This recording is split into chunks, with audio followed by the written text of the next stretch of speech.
अस्सलाम वालेकुम एवरीवन, क्या हाल चाल है? ठीक है।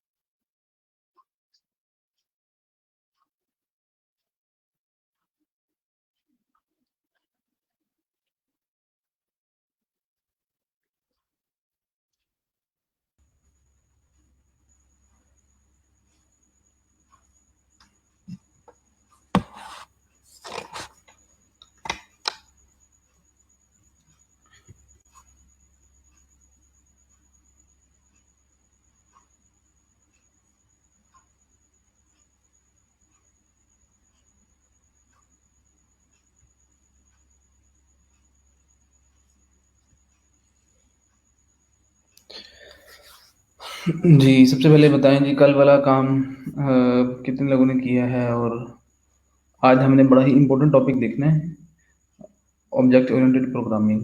ऊप को आज हम देखेंगे। पीएचपी के अंदर ऊप का क्या क्या कॉन्सेप्ट है और किस तरह ऊप के थ्रू आप काम करोगे पीएचपी के अंदर।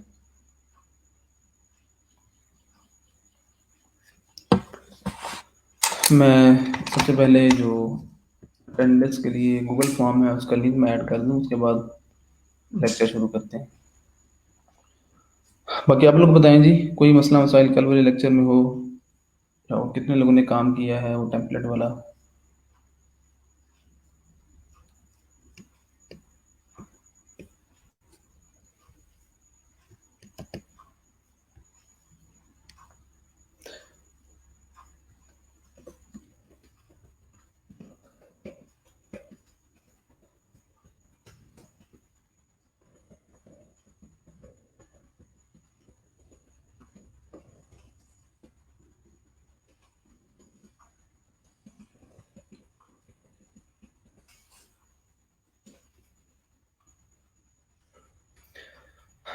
मैंने डिस्क्रिप्शन बॉक्स में ऐड कर दी है लिंक अटेंडेंस के लिए। आप अटेंडेंस अटेंडेंस लगाएं, उसके बाद हम लेक्चर शुरू करते हैं।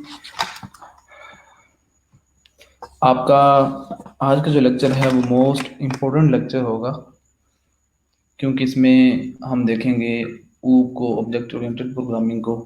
इसका यूज़ न सिर्फ वर्डप्रेस के अंदर है, इसका यूज़ बहुत सारे फ्रेमवर्क्स के अंदर है। पीएचपी के जितने भी फ्रेमवर्क्स हैं उसमें ऑब्जेक्ट ओरिएंटेड प्रोग्रामिंग के थ्रू ही काम किया जाता है, लाइक लारावेल या कोऑर्डिनेटर।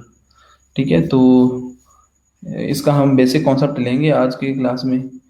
तो इसलिए सबसे पहले आप मुझे बताएं कि कितने लोगों ने काम किया कल वाला। आप लोग बड़े ढीले पड़ गए हो एंड पे आके। जैसे मैंने आपसे कहा था कि बच्चे एंड पे जो है ना वो बिल्कुल ही सुस्त हो जाते हैं। आप में से शायद किसी भी बच्चे ने अपलोड नहीं किया काम। बताएं नहीं, किसी ने काम किया है तो वो बता दे, ठीक है? वरना अगर कोई आपका इशू आ रहा है तो वो भी आप बताओ। अब ये जो काम है ये सारे के सारे, ये काम एक्चुअली आप सीख रहे हो जो, ये काम आम बंदा नहीं कर सकता। ठीक है, बहुत सारे लोग आपको मिलेंगे, बहुत सारे लोग मिलेंगे जो कि ड्रैग एंड ड्रॉप के थ्रू वर्डप्रेस की वेबसाइट बना के दे देंगे। ठीक है, हजारों नहीं लाखों की तादाद में लोग मौजूद हैं। ठीक है, आपके आसपास भी बहुत सारे लोग मौजूद होंगे। ठीक है, जो फर्क आएगा वो इन्हीं चीज़ों के ऊपर आएगा कि आप कोड के थ्रू भी काम करना आता होगा, जो कि बाकी लोगों को नहीं आता। ठीक है, लेकिन अगर आप सिर्फ ड्रैग एंड ड्रॉप पे ही रहे, ठीक है, कि बस वो थीम आया उसकी कस्टमाइजेशन कर ली ड्रैग एंड ड्रॉप के थ्रू, तो वो काम भाई बहुत सारे लोग और भी कर रहे हैं और शायद आपसे ज़्यादा अच्छा कर रहे होंगे। ठीक है, तो आप में और उनमें फ़र्क कहाँ पर आएगा?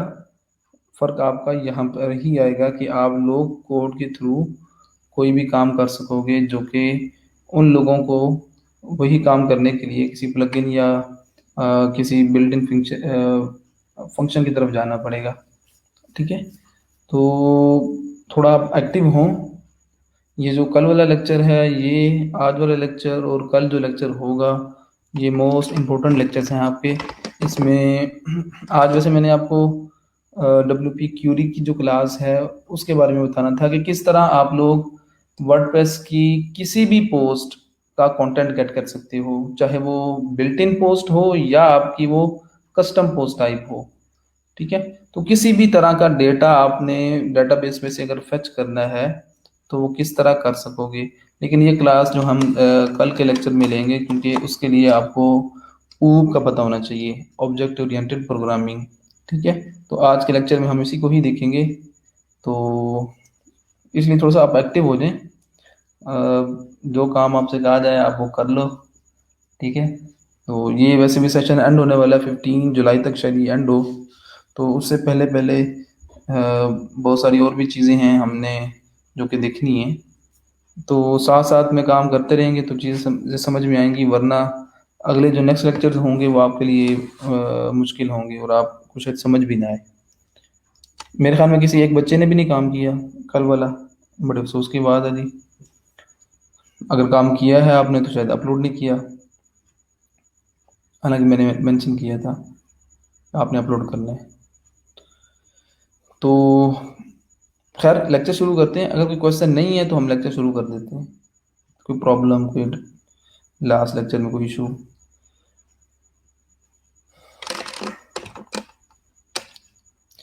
अच्छा, ये अटेंडेंस लगा लिया, बाकी लोग भी अटेंडेंस लगा लें।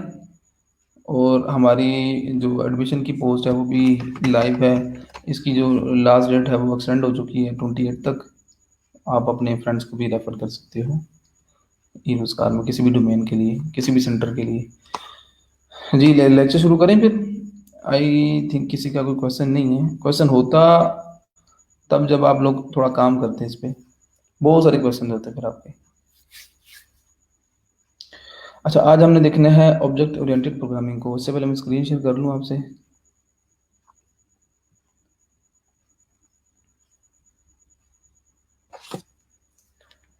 आप में से कितने बच्चों ने इससे पहले ऊब पे काम किया हुआ है किसी भी लैंग्वेज के अंदर, चाहे वो C++ के अंदर हो या आप ने इसको जावा में किया हो या किसी भी दूसरी लैंग्वेज में?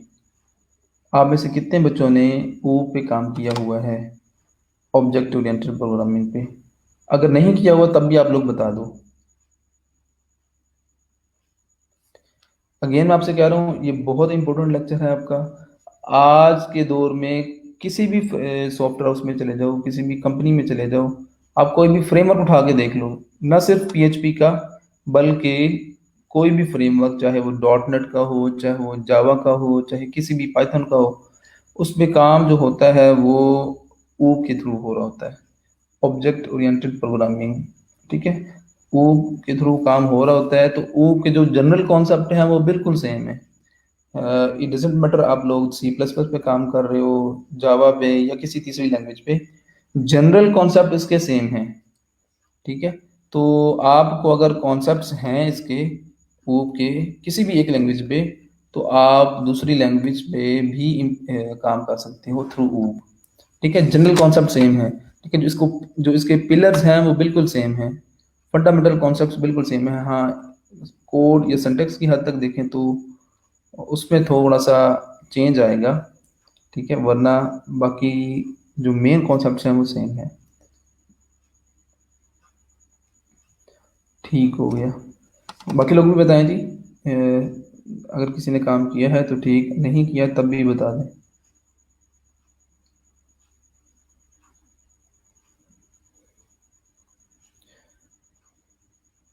अच्छा, आमिर शहजाद, आपका जो प्रोफाइल लिंक है वो मेरे ख्याल में मिसिंग है। आपने प्रोफाइल लिंक सेंड करना है, अभी का सेंड कर दें मुझे मैसेंजर पे या फिर क्लास के बाद कर देना।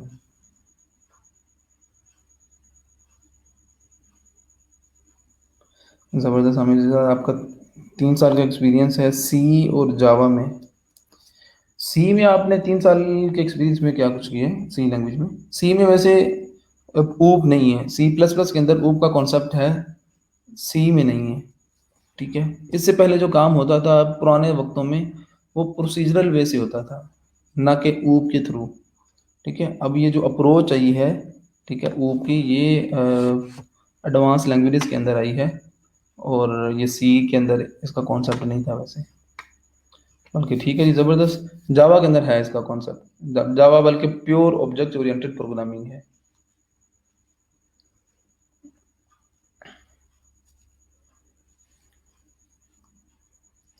ठीक हो गया, चलें। कुछ बच्चों ने किया है काम और कुछ बच्चों ने काम नहीं किया, बट डोंट वरी, हम इसको स्क्रैच से ही लेकर चलेंगे। ठीक है, तो जस्ट अ मिनट।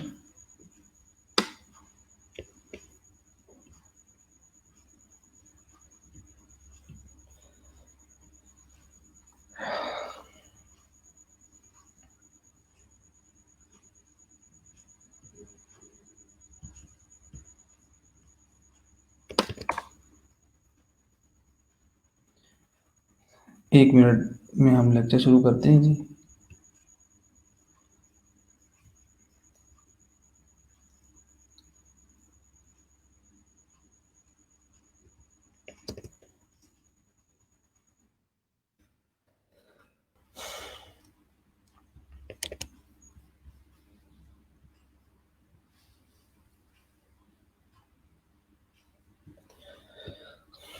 अच्छा, आपको स्क्रीन नज़र आ रही है अब?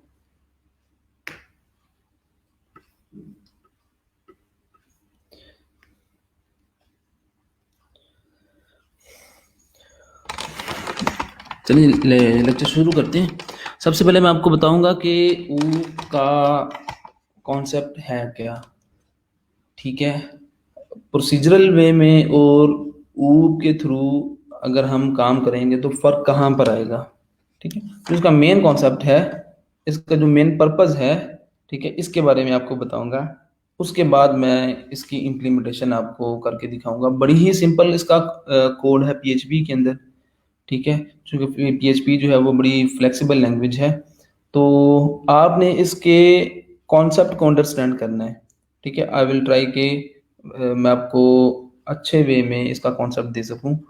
तो आपने इसका जो कॉन्सेप्ट है मेन वो आपने देखना है, बाकी इसका जो सिंटेक्स है वो बहुत ही सिंपल है। ठीक है, और जिन्होंने ऑलरेडी ऊप को किया हुआ है, ठीक है, जो मेन चीज़ें हैं, जो बेसिक चीज़ें हैं वो बिल्कुल सेम है। ठीक है, तो वही कॉन्सेप्ट्स जो आपने सी प्लस प्लस में या किसी भी दूसरी ऑब्जेक्ट ओरिएंटेड लैंग्वेज में देखे होंगे, सेम कॉन्सेप्ट्स यहाँ पर भी हैं। इसलिए ये मैं बार बार आपसे कहता हूँ कि आप किसी भी एक लैंग्वेज पे काम करना सीख लो, चाहे वो पीएचपी है या वो आपकी जावास्क्रिप्ट है या कोई भी तीसरी लैंग्वेज, किसी एक लैंग्वेज पे काम करना सीख लो। आपको इन फ्यूचर लैंग्वेज स्विच करना आपके लिए कोई मुश्किल काम नहीं होगा। विद इन फ्यू डेज आप न्यू लैंग्वेज सीख सकते हो, क्योंकि जो भी नई लैंग्वेज आती है मार्केट में, ठीक है, उसमें जो उसके जो बेसिक कॉन्सेप्ट्स होते हैं, फंडामेंटल कॉन्सेप्ट्स, वो बिल्कुल सेम होते हैं। तो फर्क आता है कुछ कुछ चीज़ों पे।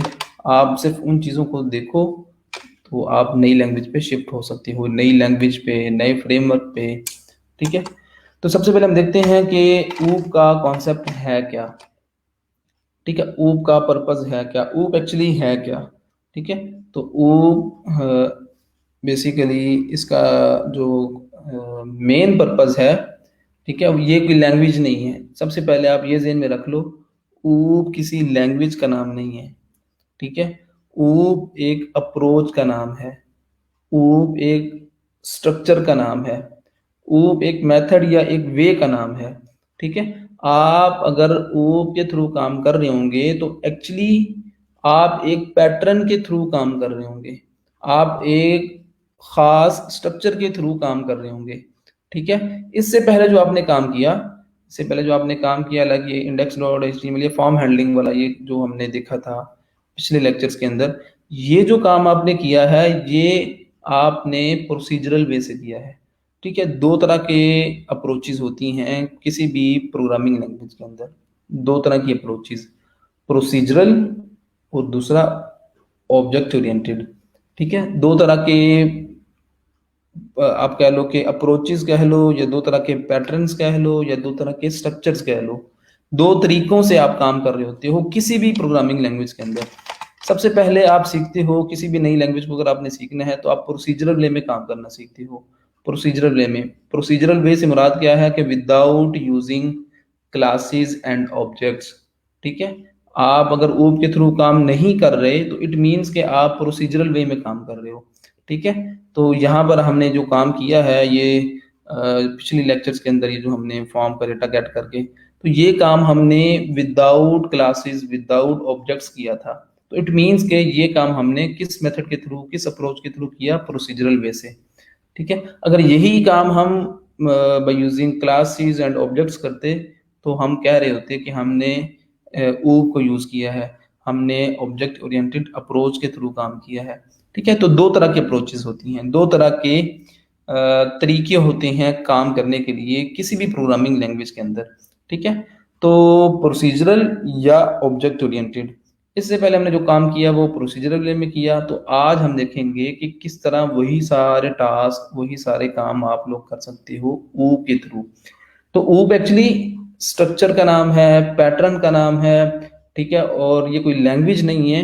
ठीक है, ये कोई फ्रेमवर्क नहीं है, ये एक पैटर्न है सिंपली। ठीक है, ये एक अप्रोच है, आपकी अप्रोच अब चेंज होगी। ठीक है, काम आप वही करोगे लेकिन काम करने का जो तरीका कार है वो आपका चेंज हो जाएगा। तो इसका जो मेन पर्पज है ऑब्जेक्ट ओरिएंटेड प्रोग्रामिंग को यूज करने का, why people prefer this approach, क्योंकि इसमें कोड यूटिलाइजेशन आपकी मैक्सिमम होती है। ठीक है, आपको मैंने बताया था कि कंपनीज के अंदर, सॉफ्टवेयर हाउसेज में, वही डेवलपर सीनियर डेवलपर कहलाता है जिसका कोडिंग पैटर्न आप ठीक हो, जो कि बेस्ट प्रैक्टिसेस को फॉलो करे, जो स्टैंडर्ड्स को फॉलो करे। ठीक है, जिसके कॉन्सेप्ट्स वो के अंदर ठीक हों।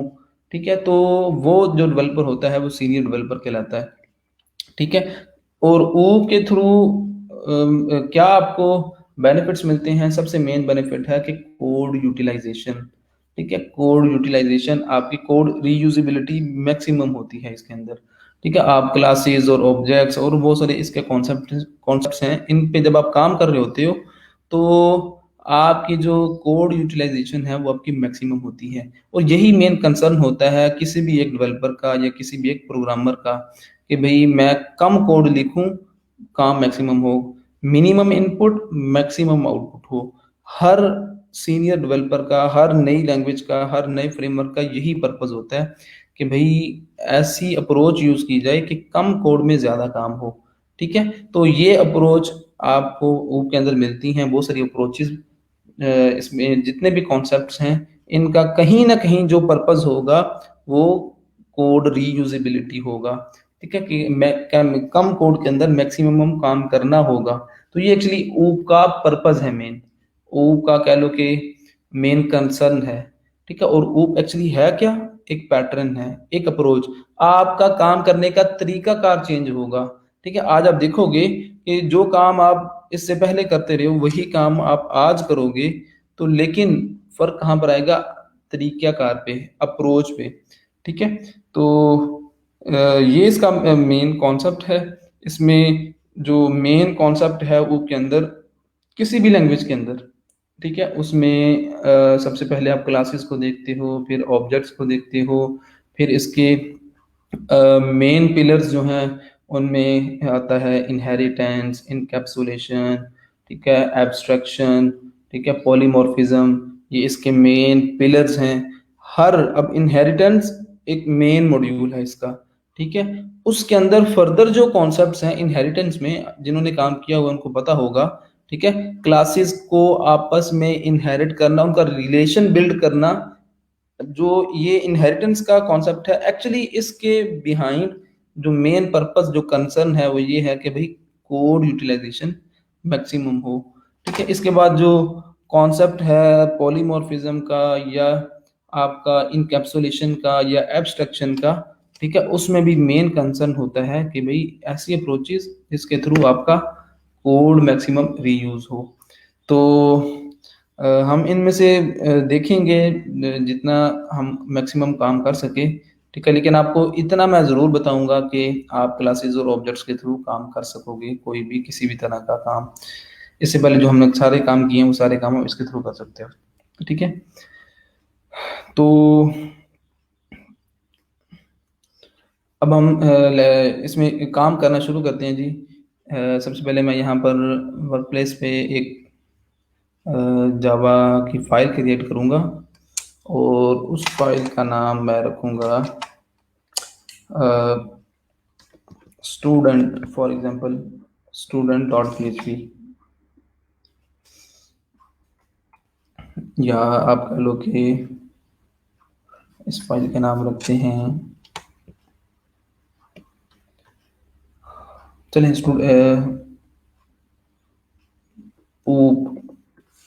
Dot php। ठीक है, अब इसमें अच्छा, इसमें आप काम किस तरह करोगे, आपका जो तरीकाकार होगा काम करने का वो क्या होगा कि आप लोग क्लासेस बनाओगे। ठीक है, इसमें कॉन्सेप्ट है क्लासेस का, ऑब्जेक्ट्स का। ठीक है, तो क्लासेस और ऑब्जेक्ट्स के थ्रू आप काम कर रहे होंगे। क्लास, जो एक क्लास आप क्रिएट करोगे, इसको अगर सिमेंटिकली आप देखें तो सेम पर्पस क्लास का यहाँ पर है, जो कि एक जनरल कॉन्सेप्ट है एक क्लास का। एक क्लास एक्चुअली एक ग्रुप को रिप्रेजेंट कर रहा होता है। ठीक है, तो इसमें भी कुछ इसी तरह का ही कॉन्सेप्ट है। इसमें सबसे पहले आप एक क्लास क्रिएट करोगे। ठीक है, जब ये मैं काम टास्क कंप्लीट कर लूंगा तब आपको पता चलेगा कि हाँ ये काम जो है ना वो इस तरीके से हो रहा है, और इसमें आपको वो कोड रीयूजेबिलिटी आपको नजर आएगी। ठीक है, तो सबसे पहली जो बेसिक कॉन्सेप्ट है वो के अंदर वो है क्लास का। अब क्लास क्या है एक्चुअली, आप यहाँ पर करते क्या हो कि मल्टीपल क्लासेस के अंदर काम कर रहे होते हो। एक क्लास एक खास फंक्शनैलिटी को परफॉर्म कर रही होती है। ठीक है, एक क्लास के अंदर स्पेसिफिक फंक्शंस होते हैं, एक क्लास स्पेसिफिक टास्क परफॉर्म कर रही होती है। ठीक है, तो आप इसी तरह मल्टीपल जो टास्क होंगे आपके वो मल्टीपल क्लासेस के अंदर परफॉर्म करोगे। जिस तरह आपने देखा कि एक फंक्शन जो होता है वो भी एक स्पेसिफिक टास्क परफॉर्म कर रहा होता है, तो यहाँ पर ओ के अंदर जो एक क्लास होगी एक्चुअली उसमें कुछ फंक्शंस होंगे। अच्छा, एक चीज ध्यान में रखिएगा कि ओ के अंदर जो एक्चुअल सिंटैक्स यूज करोगे आप, वो आप प्रोसीजरल वे में जो आपने देखा है इससे पहले, वेरिएबल्स, फंक्शंस, आप अरेज, आप स्ट्रिंग्स, ऑपरेटर्स, और उसके बाद ये लूप्स, यही कॉन्सेप्ट होगा। ठीक है, ये आपको कॉन्सेप्ट्स आते होंगे तो आप इस पे काम कर सकोगे, वरना नहीं। ठीक है, एक्चुअली जो सिंटैक्स होगा वो यही होगा जो आपने प्रोसीजरल वे में देखा। ठीक है, लेकिन उसके ऊपर एक आप कह लो कि ऊप को रैप अप कर दोगे। ठीक है, एक रैपर की तरह ऊप एक्ट करेगी। उस रैपर के अंदर जो एक्चुअल चीज होगी वो आपका सिंटैक्स होगा, बेसिक सिंटैक्स। वही फंडामेंटल कॉन्सेप्ट्स होंगे जो कि आपने देखे हैं, फंक्शंस और ये सारी चीजें। ठीक है, तो इससे पहले आपको उन सारी चीज़ों का पता होना चाहिए, फंक्शंस किस तरह क्रिएट करते हैं, वेरिएबल्स किस तरह क्रिएट करते हैं। ठीक है, और अरेज, लूप्स, ये सारी चीज़ें। ठीक है, तो मैं आपको एक्चुअली बता रहा था क्लासेस के बारे में। हर क्लास एक खास फंक्शनैलिटी को रिप्रेजेंट कर रही होगी। एक हर क्लास के अंदर स्पेसिफिक फीचर्स होंगे। ठीक है, तो इसलिए यहाँ पर आप क्लासेस के अंदर काम करेंगे। क्लास क्रिएट करने के लिए एक कीवर्ड है क्लास के नाम से, बाकी तमाम लैंग्वेजेस की तरह हर मैंने जितनी लैंग्वेजेस पे काम किया है, सी प्लस प्लस, जावा, पीएचपी, जावास्क्रिप्ट, ठीक है, और इसके बाद लिक्विड, तो इन पे आप क्लास इसी कीवर्ड के थ्रू ही क्रिएट करते हो, क्लास के कीवर्ड से। ठीक है, अब हम एक क्लास क्रिएट करने जा रहे हैं। उस क्लास के अंदर स्पेसिफिक हम फीचर्स रखेंगे, स्पेसिफिक हम फंक्शंस रखेंगे। ठीक है, और उन फंक्शंस को हम बाद में यूज करेंगे थ्रू ऑब्जेक्ट्स। ठीक है, तो सबसे पहले हम एक क्लास रखते हैं, उसका नाम रखते हैं स्टूडेंट। ठीक है, और ये कीवर्ड है क्लास का, इसके थ्रू आप क्लास क्रिएट करोगे। ये क्लास नेम है स्टूडेंट, ये आप स्टूडेंट रख लो, ये आप टीचर रख लो। ठीक है, ये आप यूजर रख लो, ये आपके ऊपर डिपेंड करता है। ये यूजर डिफाइंड नेम होगा। और इसका जो कन्वेंशन है क्लास नेम की, कि क्लास नेम आपने किस तरह डिफाइन करना है। सबसे पहले वो डिस्क्रिप्टिव होना चाहिए, शॉर्ट होना चाहिए, रेलिवेंट होना चाहिए, और क्या इसमें आपने जो क्लास नेम रखना है उसका जो पहला लेटर होगा वो कैपिटल होगा।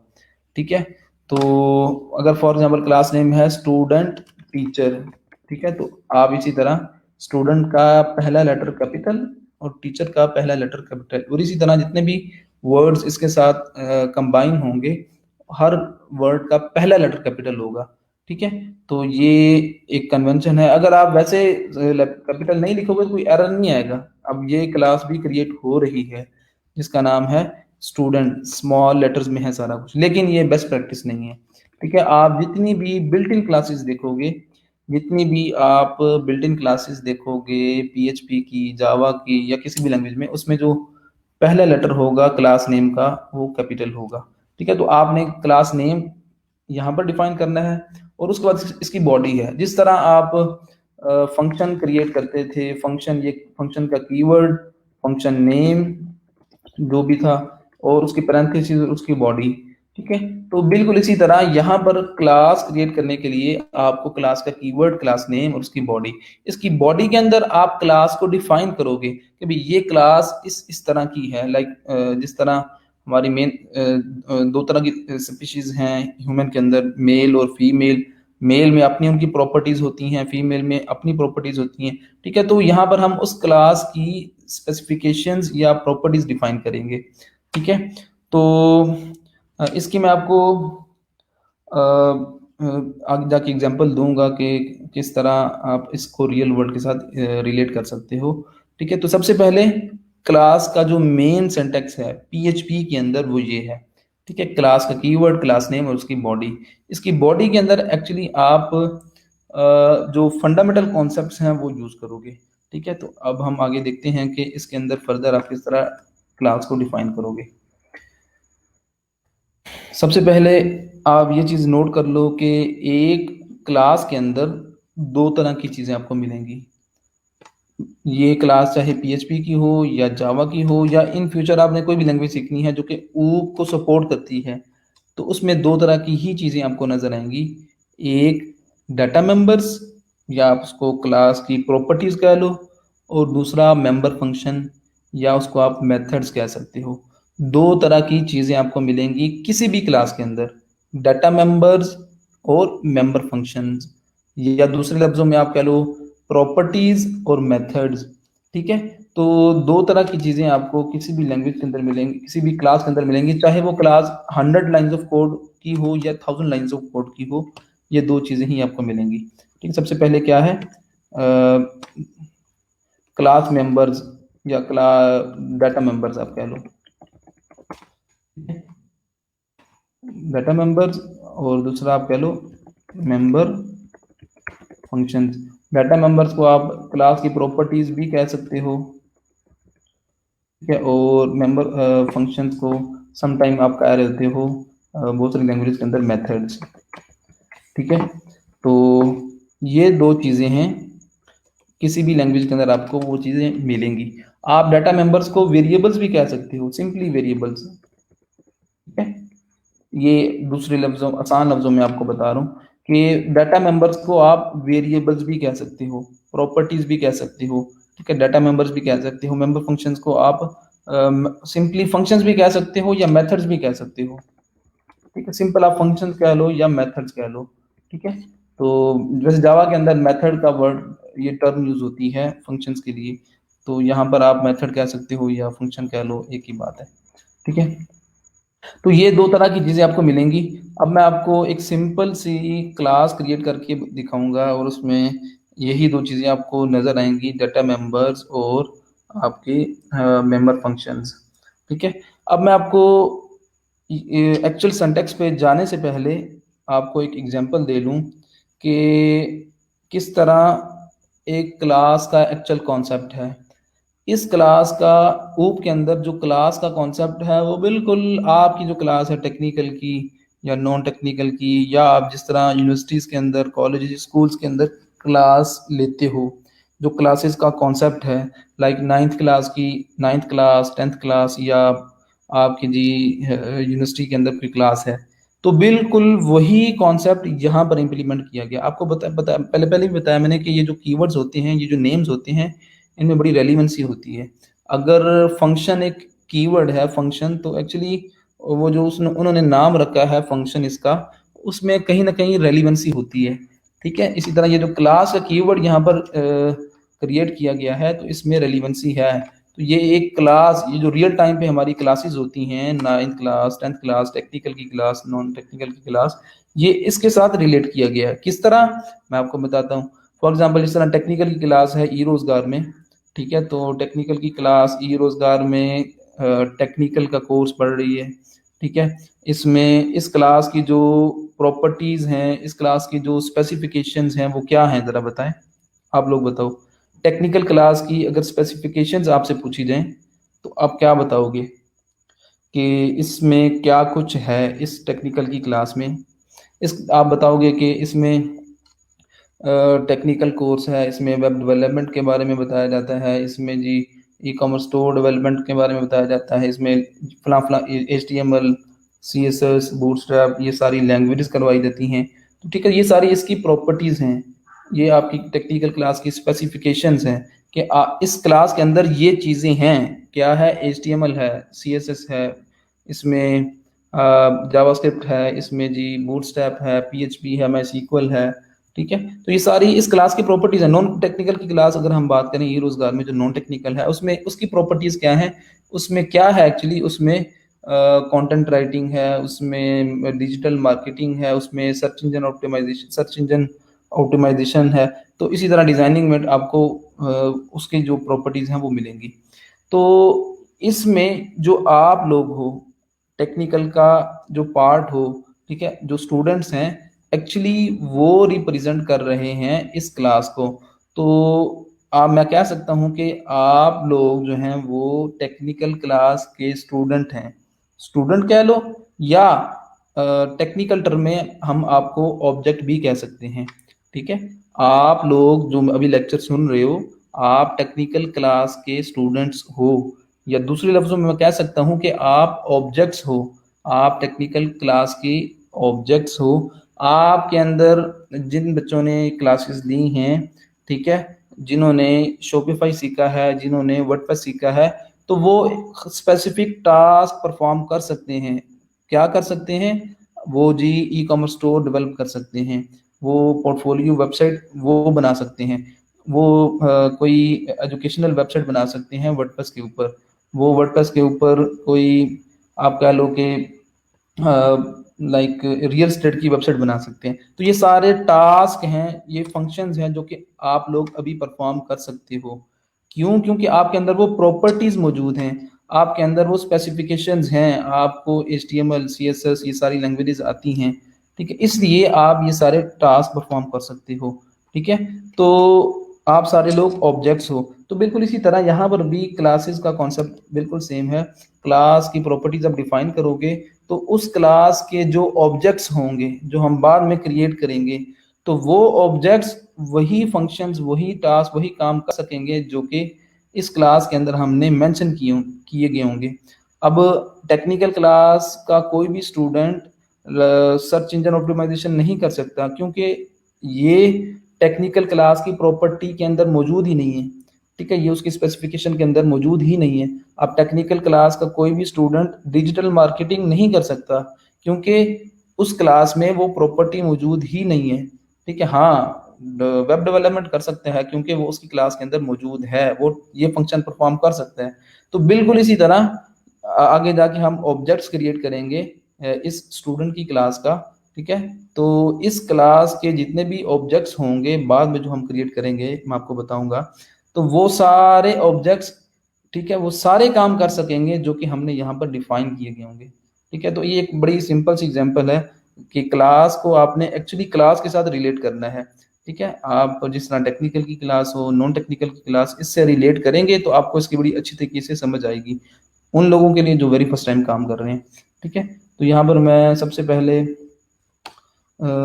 डाटा मेंबर्स वो डिफाइन करता हूँ इस क्लास के। ठीक है, अब मैं प्रॉपर्टीज डिफाइन करने लगा हूँ कि इस क्लास की प्रॉपर्टीज क्या क्या हैं। सबसे पहले मैं यहाँ पर नेम, क्लास की स्पेसिफिकेशन में मैं बताऊंगा कि स्टूडेंट नेम, और यहाँ पर मैं एक कीवर्ड यूज करूंगा प्राइवेट का, इसके अलावा पब्लिक या प्रोटेक्टेड भी हो सकता है। तो ये क्लास की एक प्रॉपर्टी है कि स्टूडेंट क्लास की एक जो प्रॉपर्टी है वो, यहाँ पर मैं स्टूडेंट नेम, नेम की बजाय मैं स्टूडेंट नेम कर लेता हूँ, स्टूडेंट नेम। ठीक है, अब ये एक प्रॉपर्टी है, या आप कह लो कि डाटा मेंबर है, या सिंपल आसान लफ्जों में आप इसको वेरिएबल भी कह सकते हो। ठीक है, ये एक सिंपल वेरिएबल है, लेकिन फर्क कहाँ पर है कि इसके साथ आपने एक एक्सेस स्पेसिफायर मेंशन कर दी है। एक्सेस स्पेसिफायर, इसको आप कहोगे एक्सेस स्पेसिफायर। जो एक्सेस स्पेसिफायर्स हैं वो आपके पास ये तीन तरह के हैं। ठीक है, इस लफ्ज को आप अंडरस्टैंड करो। Access specifier, spelling I don't know कि क्या है। ठीक है, एक्सेस स्पेसिफायर्स, ठीक है, ये तीन तरह के हैं, प्राइवेट, पब्लिक और प्रोटेक्टेड। ठीक है, अब ये ऊप के बेसिक कॉन्सेप्ट्स के अंदर ये चीज़ें आती हैं। अगेन मैं कह रहा हूँ कि अभी ये जो हम चीज़ें देख रहे हैं ये सिर्फ पीएचपी स्पेसिफिक नहीं है, ये आपको इन जनरल मिलेंगी। सी प्लस प्लस जिन्होंने किया उन्होंने भी ये एक्सेस स्पेसिफायर उनको देखा होगा। तो ये एक्सेस स्पेसिफायर, इसको एक्सेस स्पेसिफायर क्यों कहा गया है? क्योंकि ये एक्सेस को ही स्पेसिफाई करता है। ये प्राइवेट का जो कीवर्ड है, इस पे आप पब्लिक और या प्रोटेक्टेड भी यहाँ पर मेंशन कर सकते हो। ठीक है, हर एक का अपना एक पर्पस होगा। ये एक्सेस स्पेसिफायर है, ये एक्सेस को स्पेसिफाई कर रहा है कि इस प्रॉपर्टी को, इस वेरिएबल की जो एक्सेस है वो कहाँ तक है। ठीक है, इस वेरिएबल को एक्सेस कौन कहाँ किस जगह कर सकता है। ठीक है, ये किसके थ्रू डिफाइन कर दिया गया है? ये इस कीवर्ड के थ्रू डिफाइन कर दिया गया है। प्राइवेट आपने लिखा है तो इसका मतलब ये है कि भाई ये जो अब कीवर्ड है ना, ये जो सॉरी वेरिएबल है, ये विद इन अ क्लास आप इसको यूज कर सकते हो। आउटसाइड द क्लास, यहाँ पर अगर आप इसको इको करवाना चाहोगे ना, लाइक स्टूडेंट, आप देख रहे हो कि ये एरर दे रहा है। ठीक है, यहाँ पर एरर दे रहा है कि अनडिफाइंड वेरिएबल। ठीक है, ऊपर आप देख रहे हो अनडिफाइंड वेरिएबल। ठीक है, क्यों? क्योंकि हमने इसका जो एक्सेस लेवल है वो डिफाइन कर दिया है प्राइवेट। प्राइवेट का मतलब ये है कि आप लोग अब इस वेरिएबल को विद इन अ क्लास तो यूज कर सकते हो, जहां मर्जी यूज करो, लेकिन आउटसाइड द क्लास आप इसको यूज नहीं कर सकते। ठीक है, तो इसके बाद आता है जी पब्लिक। ठीक है, आप पब्लिक का मतलब ये है कि आप इस वेरिएबल को, ठीक है, आप आउटसाइड द क्लास भी यूज कर सकते हो। एक्सेस लेवल इसका आपने बढ़ा दिया, इसका स्कोप आपने बढ़ा दिया कि आप इसको आउटसाइड द क्लास भी यूज कर सकते हो। लेकिन आउटसाइड द क्लास यूज करने का एक तरीका कार है, वो आपको बताऊंगा। इससे पहले आपको क्लास नेम मेंशन करना पड़ेगा। ठीक है, लेकिन अगर कोई भी डाटा मेंबर, इसको डाटा मेंबर कहूंगा, कोई भी डाटा मेंबर, किसी भी डाटा मेंबर का एक्सेस लेवल आपने पब्लिक रखा है, तो इसका मतलब ये है कि with in a class and outside the class ये चीज जो है वो यूज हो सकती है with in a same file. ठीक है, ये जो हमने oop.php की फाइल रखी है ना, इस फाइल के अंदर चाहे 10 क्लासेस हैं या आपने 1000 लाइन्स ऑफ कोड है, इस फाइल के अंदर ये जो वेरिएबल होगा ये एक्सेसिबल होगा। ठीक है, मैं with in a same file क्यों कह रहा हूँ? क्योंकि अगर आप फॉर्म हैंडलिंग डॉट पीएचपी में जाके इसको एक्सेस करने की कोशिश करेंगे ना, तो ये यूज नहीं होगा। यहाँ पर अगर आप स्टूडेंट हैं, ऑब्वियसली एक क्लास में जो आपने चीज डिफाइन कर दी है, एक वेरिएबल है, वो दूसरी क्लास में एज इट इज यूज नहीं हो सकता। हाँ, इसका एक तरीका कार है, आप सेशन के थ्रू जो है ना वो ये काम, ये वेरिएबल, एक क्लास का वेरिएबल या एक फाइल का वेरिएबल दूसरी फाइल में यूज कर सकते हो। लेकिन अभी हम बात कर रहे हैं ये एक्सेस लेवल की, एक्सेस स्पेसिफायर्स की। अगर आप प्रोटेक्टेड रखोगे, ठीक है, ये भी एक तीसरा ऑप्शन है। किसी भी डाटा मेंबर के साथ अगर आपने एक्सेस लेवल जो है वो प्रोटेक्टेड रखा है, एक्सेस स्पेसिफायर आपने यूज किया है प्रोटेक्टेड, तो इसका मतलब ये है कि अब ये ना तो पब्लिक है ना ये प्राइवेट है। ठीक है, मतलब ये कि जो आप इसको आउटसाइड द क्लास भी यूज कर सकते हो और विद इन अ क्लास भी यूज कर सकते हो, बट अंडर सम कंडीशंस। अब प्रोटेक्टेड रखने का मतलब ये है कि विद इन अ क्लास तो ये यूज हो सकता है, कहीं पर भी आप इसको एक्सेस कर सकते हो, लेकिन आउटसाइड द क्लास भी कर सकते हो, लेकिन उन क्लासेस के अंदर जो कि इस क्लास के साथ रिलेट कर रही होंगी, जिनका रिलेशन होगा इस क्लास के साथ। फॉर एग्जाम्पल आगे जाके एक और क्लास बनाई है टीचर के नाम से, ठीक है, तो टीचर की क्लास है, इसमें आप इस इस वेरिएबल को यूज कर सकते हो, इस डाटा मेंबर को यहाँ पर यूज कर सकते हो, लेकिन शर्त क्या है? शर्त ये है कि इस क्लास का, टीचर की क्लास का स्टूडेंट की क्लास के साथ रिलेशन हो, कोई ना कोई लिंक बनता हो तो आप वो यूज कर सकते हो, वरना नहीं। इस तरह फॉर एग्जांपल आपके घर में, ठीक है, आपकी एक फैमिली है, आपके इसी तरह कजन्स की फैमिलीज हैं, ठीक है, तो आप एक दूसरे के घर में आ जा सकते हो, क्योंकि आपका आपस में रिलेशन है, एक खास रिलेशन है, इस वजह से आप लोग एक फैमिली दूसरी फैमिली में जा सकती है, एक फैमिली का मेंबर दूसरी फैमिली में जा सकता है। बिल्कुल इसी तरह एक फैमिली का मेंबर, एक क्लास का मेंबर, ठीक है, दूसरी क्लास में जा सकता है, आप यूज कर सकते हो, बट शर्त क्या है कि उन दो फैमिलीज का, उन दो क्लासेस का आपस में कोई ना कोई रिलेशन हो।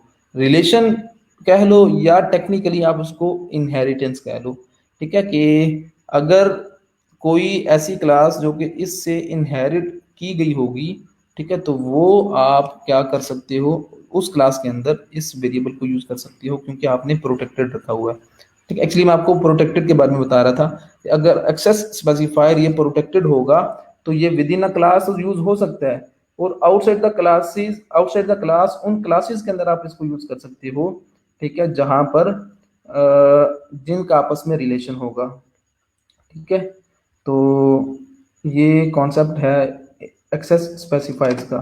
ठीक है, तो प्राइवेट होगा तो विद इन अ क्लास, ठीक है, पब्लिक होगा तो पब्लिकली आप आउटसाइड द क्लास भी यूज कर सकते हो। ठीक है, और अगर प्रोटेक्टेड होगा तो इसमें क्या होगा, ये दरमियान वाला एक पोर्शन है, ठीक है, उसमें क्या होता है कि आप लोग इनसाइड द क्लास भी यूज कर सकते हो और outside the in other classes भी यूज कर सकते हो, लेकिन कंडीशन के साथ कि उनका आपस में रिलेशन हो। एक्चुअली जो रिलेशन बनता है वो एक कीवर्ड है, आप उसके थ्रू बना सकते हो, वो कीवर्ड है एक्सटेंड्स का। बेसिकली ये कॉन्सेप्ट आता है उसका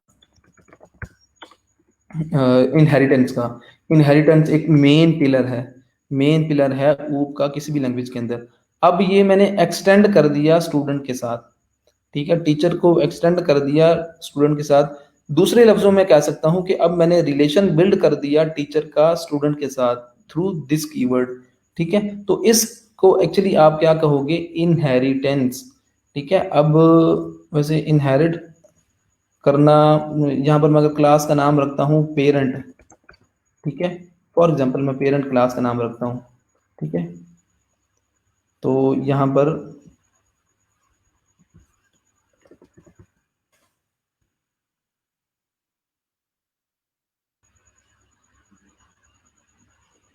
अच्छा ये रिजर्व है वैसे, पेरेंट्स कह लो या इसको आप फादर कह लो, ठीक है, फादर, और यहाँ पर आप कह लो सन। ठीक है, मैं आपको ये एग्जांपल एक्चुअली देना चाह रहा हूँ इनहेरिटेंस की, ये है तो एक अलग से कॉन्सेप्ट, अलग से मॉड्यूल है, जस्ट उसका एक टच आपको देना चाह रहा हूँ कि रिलेशन क्या, कॉन्सेप्ट क्या है एक्चुअली। अब ये एक मेन वैसे मॉड्यूल है, ऊप का मेन पिलर है इनहेरिटेंस, इसके अंदर बहुत सारी और भी चीज़ें आती हैं। अब एक क्लास है जिसका नाम रखा है हमने फादर, ठीक है, इसको इग्नोर करें फिलहाल। ठीक है, क्लास का नाम है फादर। दूसरी क्लास है उसका नाम हमने रखा है सन, लेकिन उसको एक्सटेंड कर दिया है फादर के साथ। ठीक है, एक्सटेंड का मतलब उसका हमने रिलेशन बिल्ड कर दिया है फादर के साथ थ्रू दिस कीवर्ड। ठीक है, अब इन दो क्लासेस का आपस में लिंक है, रिलेशन है। ठीक है, तो ऑब्वियसली जो सन होता है उसके अंदर वो अपनी जो प्रॉपर्टीज हैं वो इनहेरिट करता है अपने पेरेंट्स से। ठीक है, तो फादर की जितनी भी प्रॉपर्टीज होंगी, जितनी भी इसमें जो स्पेसिफिकेशंस होंगी वो सारी की सारी इनहेरिट हो जाएंगी इस सन के अंदर, ठीक है, इस क्लास के अंदर। तो अब ये इस क्लास के अंदर जो है वो फादर वाली जो जितनी भी प्रॉपर्टीज हैं, जितनी भी स्पेसिफिकेशंस होंगी, वो सन जो है वो इस क्लास में यूज कर सकता है, ठीक है। तो एक्चुअली ये रिलेशन बिल्ड करने के लिए आपको क्या कौन सा कीवर्ड यूज करना पड़ेगा पीएचपी के अंदर, ये एक्सटेंड का। जावा के अंदर भी इसी कीवर्ड के थ्रू आप रिलेशन बिल्ड करते हो क्लासेस का आपस में, ठीक है। और वो है एक्सटेंड कीवर्ड, एक्सटेंड नहीं है, एक्सटेंड है बेसिकली। और इसी तरह अगर आपने सी प्लस प्लस में करना है तो उसका तरीकाकार अलग होगा, ठीक है। तो खैर इसको हम रखते हैं यहीं पर ही, चूंकि ये अलग से एक मॉड्यूल है, बहुत सारी चीज़ें इसके अंदर आती हैं जब एक चीज़ को, एक क्लास को दूसरी क्लास से आप इनहेरिट करते हो। मैं यहाँ पर आपको बता रहा था एक्सेस स्पेसिफायर्स के बारे में, ठीक है। तो एक्सेस स्पेसिफायर्स ये आपको बता दिया। अब मैं यहाँ पर कुछ और स्टूडेंट नेम के साथ साथ यहाँ पर स्टूडेंट ईमेल, हाँ जी जाहिद महमूद आपने बिल्कुल ठीक बताया, ये it's like global and local in case of variable, ठीक है। अच्छा जी, अब मैंने आपसे आगे जाके क्वेश्चंस पूछने हैं, तो आपने इसको अप्रोच को अंडरस्टैंड करना है। मेन जो चीज़ है वो एक्चुअली अप्रोच है, कि भाई आपको अप्रोच का पता चल जाए। और यहाँ पर मैं इसको रखता हूँ प्राइवेट। अब इसका जो मेन पिलर है ना ऊप का, वो आपका है इनकैप्सुलेशन। नाम, सिर्फ नाम याद रख लो। ऊप के बेसिकली चार पिलर्स हैं, चार मेन कॉन्सेप्ट्स हैं: इनहेरिटेंस, इनकैप्सुलेशन, पॉलीमॉर्फिज्म, एब्स्ट्रैक्शन, ठीक है। इनहेरिटेंस का थोड़ा बहुत आपको आइडिया मैंने दे दिया, ठीक है। इनहेरिटेंस मतलब क्लासेस का आपस में रिलेशन, ठीक है। इट डजेंट मीन कि पूरा कॉन्सेप्ट आपने ले लिया, इसमें बहुत सारी और भी चीजें हैं। इसके अलावा जो दूसरा पिलर है ना इसका, इनकैप्सुलेशन, ठीक है। एक्चुअली इनकैप्सुलेट का मतलब क्या होता है, डेटा हाइडिंग, ठीक है, हाइड करना, इनकैप्सुलेट कर देना, ठीक है, एक रैप अप कर देना लाइक, ठीक है। तो इनकैप्सुलेशन जो है वो आप अचीव करते हो, ठीक है। इसमें डेटा हाइडिंग का कॉन्सेप्ट है। डेटा हाइडिंग से मुराद ये है कि अगर एक क्लास है उसकी कुछ प्रॉपर्टीज हैं, आप उसको हाइड करना चाह रहे हो बाकी क्लासेस के लिए, ठीक है। बाकी क्लासेस जो हैं वो किसी एक क्लास की प्रॉपर्टीज को ना देख सकें, ना एक्सेस कर सकें, तो आप वो कैसे अचीव करोगे? आप इसको कह सकते हो ये डेटा हाइडिंग। डेटा हाइडिंग आप प्राइवेट के कीवर्ड के थ्रू करोगे, इस एक्सेस स्पेसिफायर के थ्रू करोगे, ठीक है। तो जो ऊप के अंदर मेन कॉन्सेप्ट है, मेन जो इसका पिलर है इनकैप्सुलेशन का, डेटा हाइडिंग आप इसको दूसरे लफ्जों में कह सकते हो। तो डेटा हाइड कर सकते हो किसी भी क्लास का through this keyword, through this access specifier, इसका नाम है प्राइवेट, ठीक है। तो ये भी आप जेन में रख लो कि इनकैप्सुलेशन जो आपने देखी है उसमें क्या है। अच्छा, आगे इसके बाद student name, email, phone number, ठीक है। और बस एक और चीज ऐड कर लेते हैं, लाइक इसमें फोन नंबर की बजाय साथ साथ इसका जीपीए कह लें, ठीक है। तो ये आपने प्रॉपर्टीज मेंशन कर दी, ठीक है। अच्छा जी, क्वेश्चन आपके क्या हैं? प्राइवेट डेटा मेंबर्स भी एक्सेसिबल होंगे चाइल्ड क्लास में पेरेंट क्लास के? नहीं जी, प्राइवेट का मतलब ये है कि सिर्फ in this class, only in this class, ठीक है। प्राइवेट जो चीज़ होगी वो सिर्फ एक्सेसिबल होगी उसी क्लास के अंदर जिस क्लास में वो एग्जिस्ट कर रही है, ठीक है। अब ये जो मेंबर्स हैं जो कि प्राइवेट रखे हैं, ये सिर्फ और सिर्फ इस क्लास के अंदर एक्सेसिबल हैं। ये उन क्लासेस के अंदर भी एक्सेसिबल नहीं होंगे जो कि इस क्लास से इनहेरिट की गई होंगी, ठीक है। अगर दो क्लासेस का आपस में रिलेशन है तो एक क्लास के प्राइवेट डाटा मेंबर दूसरी क्लास में आप एक्सेस नहीं कर सकते, ठीक है। तो इसके लिए आपको अगर आप एक्सेस करवाना चाह रहे हो तो ऑब्वियसली आपको प्रोटेक्टेड रखना पड़ेगा। प्राइवेट का मतलब सिर्फ प्राइवेट है, और प्रोटेक्टेड का मतलब ये है कि आप उस डाटा मेंबर को उस क्लास, सिर्फ क्लासेस के अंदर यूज कर सकते हो, ठीक है। लेकिन वो भी वो क्लासेस जिनका आपस में रिलेशन है। अगर मैं यहाँ पर ये प्रोटेक्टेड रखता हूँ तो अब ये जो स्टूडेंट नेम है इसको मैं यहाँ पर outside the class as it is use नहीं कर सकता मैं, ठीक है। यहाँ पर मैं अगर स्टूडेंट या जो पेरेंट हमने क्लास बनाई थी वो, तो एज इट इज इस क्लास को मैं यहाँ आउटसाइड द क्लास यूज नहीं कर सकता, एक्सेस नहीं कर सकता। अगर इसको मैंने एक्सेस करना है तो ऑब्वियसली मैं उसको एक ऐसी क्लास के अंदर एक्सेस कर सकूंगा जिसका इसके साथ रिलेशन होगा। दो शर्तें हैं, दो कंडीशंस हैं कि ये variable outside this class use हो सकता है। फिर उसके लिए क्या है, कोई कोई क्लास होनी चाहिए। दूसरा क्या, उस क्लास का इसके साथ रिलेशन होना चाहिए। ठीक है, तो ये एक्चुअली फर्क है कि प्रोटेक्टेड। अब ये जो प्रोटेक्टेड हैं ये डाटा मेंबर्स भी हो सकते हैं और आपके मेंबर फंक्शंस भी हो सकते हैं, या सिंपली फंक्शंस कह लो वो भी। अब ये सारी बातें जो जो कि आपको मैंने बताई हैं, प्राइवेट, पब्लिक, प्रोटेक्टेड, ठीक है, ये सारी चीजें, सारे कॉन्सेप्ट्स इंप्लीमेंट होंगे आपके फंक्शंस के अंदर भी, फंक्शंस के लिए भी, जो कि किसी भी क्लास का दूसरा एक पार्ट होता है। ठीक है, आपको बताया कि एक क्लास के दो ही पार्ट हो सकते हैं, डाटा मेंबर्स या मेंबर फंक्शंस। ठीक है, तो प्राइवेट का मतलब with in this class, protected का मतलब ये है कि इन दिस क्लास, और इसके अलावा उन तमाम क्लासेस के अंदर जो कि इस क्लास के साथ इनका रिलेशन होगा या इनहेरिट की गई होंगी। पब्लिक होगा तो जहां मर्जी यूज करें, किसी भी क्लास में करें, या क्लास के अलावा यूज करना चाह रहे हैं तो वो भी आप कर सकते हो। यार मैं इसको प्राइवेट रखता हूँ, और यहाँ पर ये जो क्लास नेम है ये स्टूडेंट ही रखते हैं, स्टूडेंट, और ये जो है हमें ठीक हो गया। अब ये मैंने चार डाटा मेंबर्स, चार प्रॉपर्टीज डिफाइन कर दी इस स्टूडेंट क्लास की। अब मैं यहाँ पर मेंबर फंक्शन डिफाइन करता हूँ। ठीक है, और टाइम काफ़ी हो रहा है तो मैं एक सिनेरियो कंप्लीट करता हूँ आपका। अच्छा जी सर, प्राइवेट डाटा मेंबर्स भी एक्सेसिबल होंगे चाइल्ड क्लास में? अच्छा चलिए, आपने बता दिया। यहाँ पर अब मैं फंक्शंस डिफाइन करूँगा जो कि इस क्लास के फंक्शंस होंगे। एक क्लास के मल्टीपल फंक्शंस हो सकते हैं, एक क्लास मल्टीपल तरह के टास्क परफॉर्म कर सकती है, मल्टीपल तरह के फंक्शंस परफॉर्म कर सकती है। ठीक है, तो मैं यहाँ पर फंक्शन लिखता हूँ। फंक्शन की, अब ये जो फंक्शन, अब ये जो डाटा मेंबर फंक्शन या मेथड कह लो या सिर्फ फंक्शन कह लो, इसका जो सिंटैक्स है वो बिल्कुल सेम है जो कि आपने देखा है फंक्शन का। फॉर एग्जांपल यहाँ पर मैं एक फंक्शन क्रिएट करता हूँ जिसमें सेट वैल्यूज के नाम से, फंक्शन का ऑब्वियसली पैरेंथेसिस होती हैं और उसके बाद ये आप उसकी बॉडी डिफाइन करते हैं। ये अब एक फंक्शन है इस क्लास का।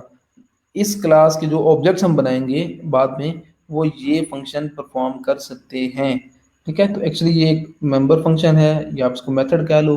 यहाँ पर भी आप एक्सेस स्पेसिफायर मेंशन कर सकते हो। अब जरा मुझे बताएं कि ये जो फंक्शन होगा, अब मुझे आप में से हर बच्चा खुद बताए कमेंट बॉक्स में, अगर फंक्शन पब्लिक होगा तो उसका मतलब क्या होगा, अगर यहाँ पर मैं प्राइवेट रखूंगा तो वो फिर क्या मतलब होगा, और अगर प्रोटेक्टेड होगा तो फिर इसका मतलब क्या होगा। जरा आप में से हर बच्चा एक कमेंट में एक एक्सेस स्पेसिफायर को मेंशन करे, बताए कि इससे मुराद क्या होगा। ठीक है, और इसके अलावा अगर कोई और एडवांस चीज़ आप बताना चाह रहे हो तो वो भी आप बता सकते हो। ठीक है, जिन्होंने ऑलरेडी बुक की हुई है।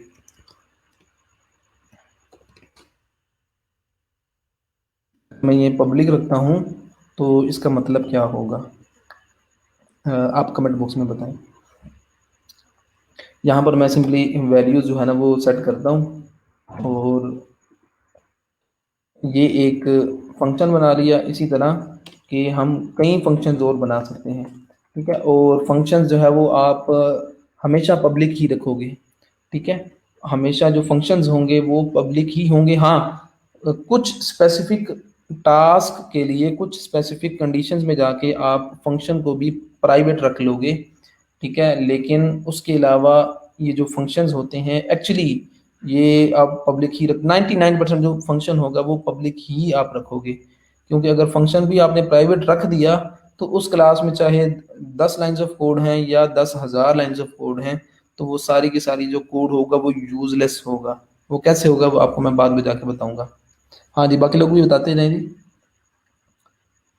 सारे लोग बताएं यार, जो पार्टिसिपेट किया करें, जितने लोग आप सुन रहे हो, चाहे आपको पता है फिर भी आप बताया करें। तो यहाँ पर मैं एक और फंक्शन क्रिएट करता हूँ जिसका नाम मैं रखता हूँ गेट वैल्यूज। ठीक है, ये एक बड़ा सिंपल सा आपका टास्क होता है, या आप कोई भी लैंग्वेज सीखो तो उसमें यही सबसे पहला आप काम करते हो। ठीक है।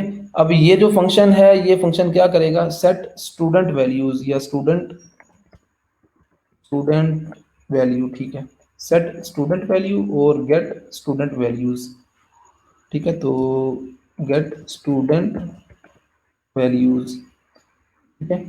तो ये चीज आप यहाँ पर, अब मैंने ये दो फंक्शंस लिख दी हैं, ठीक है। अब इन फंक्शंस को आगे जाके, इन फंक्शंस के अंदर मैं स्पेसिफिक काम करूंगा। सेट स्टूडेंट वैल्यूज का मतलब क्या है और गेट स्टूडेंट वैल्यूज का, ये में हम देख लेते हैं, ठीक है। हाँ जी, सेम क्लास में एक्सेसिबल होंगे एंड प्रोटेक्टेड के केस में जस्ट जिन क्लासेस के साथ रिलेशन होगा, ठीक हो गया, और पब्लिक के सिनेरियो में ठीक।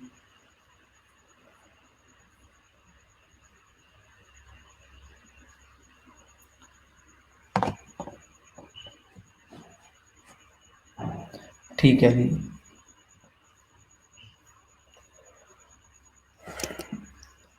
अब मैं इस फंक्शन के अंदर क्या करूंगा कि स्टूडेंट की वैल्यूज को सेट करूंगा, ठीक है। वो किस तरह होंगी, वो मैं यहाँ पर एक कॉन्सेप्ट आता है दिस का, ये एक कीवर्ड है, ठीक है। ये कीवर्ड हम यूज़ करेंगे दिस का वैल्यूज़ को सेट करने के लिए, ठीक है। स्टूडेंट की वैल्यूज़ को सेट करने के लिए हम क्या करते हैं, इस फंक्शन के अंदर, इस फंक्शन के अंदर पैरामीटर्स पास कर देते हैं, ठीक है। आपको पता है कि कोई भी किसी भी फंक्शन में आप पैरामीटर्स दे सकते हो, आर्गुमेंट्स दे सकते हो, ठीक है। तो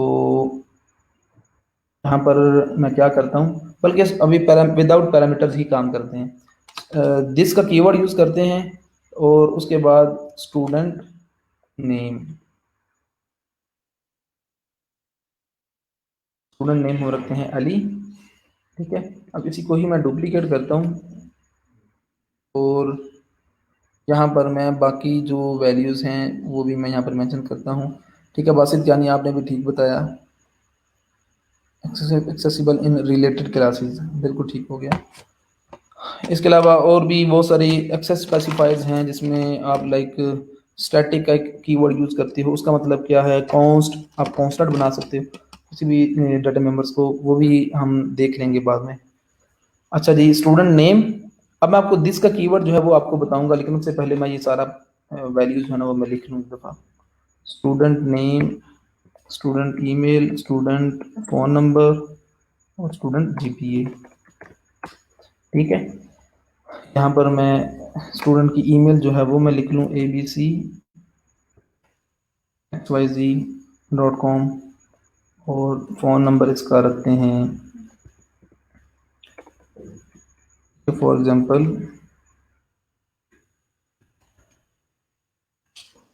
हमने उसका फ़ोन नंबर रख लिया, रैंडम सा फ़ोन नंबर रखते हैं यहाँ पर, इसमें जो प्लस वाला है ये हम ख़त्म कर देते हैं, ठीक है। तो एक रैंडम नंबर है, ठीक है, इसको, उसके बाद जीपीए जो है वो हम यहाँ पर 3.4 कुछ इस तरह की चीज़ रख देते हैं। आपको पता है इसमें आप वेरिएबल का कॉन्सेप्ट बिल्कुल सेम है जो कि आपने देखा है, ठीक है। चूंकि ये वेरिएबल्स हैं, चूंकि ये वेरिएबल्स हैं, ठीक है, आप इनको डाटा मेंबर्स कह सकते हो, वेरिएबल्स कह सकते हो। तो वेरिएबल्स में हम यहाँ पर क्या कर रहे हैं, वैल्यूज रख रहे हैं, ठीक है, through this function set student values के थ्रू, ठीक है। तो इस फंक्शन में हमने क्या किया, सिंपली इन वेरिएबल्स की, इन डाटा मेंबर्स की वैल्यूज को सेट किया, ठीक है। और हमने इसके लिए सिर्फ एक काम किया है जो कि आपके लिए न्यू है, दिस का कीवर्ड यूज किया है। दिस का कीवर्ड जो है वो हर क्लास के अंदर, हर लैंग्वेज के अंदर यूज होता है। मुझे अब वो लोग बताएं जिन्होंने ऑलरेडी किया हुआ है ऊ पे काम, कि दिस का कॉन्सेप्ट क्या था, इस कीवर्ड का कॉन्सेप्ट क्या है बेसिकली, आप लोग बताओ, वो लोग जिन्होंने ऑलरेडी काम किया हुआ है, ठीक है, वो बताएं। उसके बाद मैं यहाँ पर इस जो ये जो गेट का फंक्शन है, जो गेट का फंक्शन है, गेट स्टूडेंट वैल्यूज, इसके थ्रू मैं सिंपली क्या करूँगा कि इन्हीं कीवर्ड्स को यूज़ करके, ठीक है, वैल्यूज जो है वो मैं प्रिंट आउट कर दूंगा। दिस स्टूडेंट नेम, मुझे आप लोग बता दें जिन्होंने ऑलरेडी किया हुआ है कि दिस का कीवर्ड का कॉन्सेप्ट क्या है। Student name student email, student phone number और स्टूडेंट जीपीए। ये फ़ोन जीपीए आ गया, सॉरी। आप यार ये तो बताते कि ये गलत है। स्टूडेंट जीपीए बेसिकली इसमें स्टूडेंट जीपीए।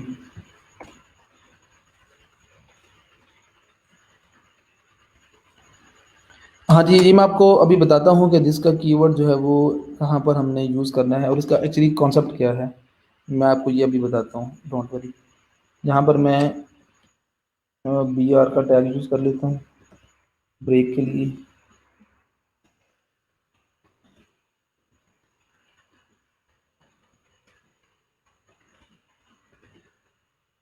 और यहाँ पर इसी तरह अब ये हमारा एक बेसिक टास्क कंप्लीट होने वाला है। तो मेक श्योर कि आप लोगों को समझ में चीज़ें आ रही हों, ठीक है।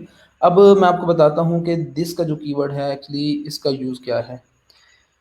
ये जो दिस का कीवर्ड है एक्चुअली ये करंट करंट ऑब्जेक्ट को रिप्रेजेंट कर रहा होगा, ठीक है। आपने आपने आपको पता है, आप मुझे ये बताएं कि इनसाइड द फंक्शन अगर मैं सिंपली ये काम करूं तो मुझे आप लोगों ने बताना है कि ये इनसाइड द फंक्शन, या क्वेश्चन आपसे है, inside the function student name, student name अगर इनसाइड द फंक्शन में विदाउट यूजिंग दिस कीवर्ड ये काम करता हूं तो क्या एरर आएगा। अब मैंने एरर को हाईलाइट नहीं करना, लेकिन आप मुझे बताओ कि जी एरर क्यों आएगा। ये आप में से हर बच्चे को बताना चाहिए जिसने ये क्लासेस ली हैं।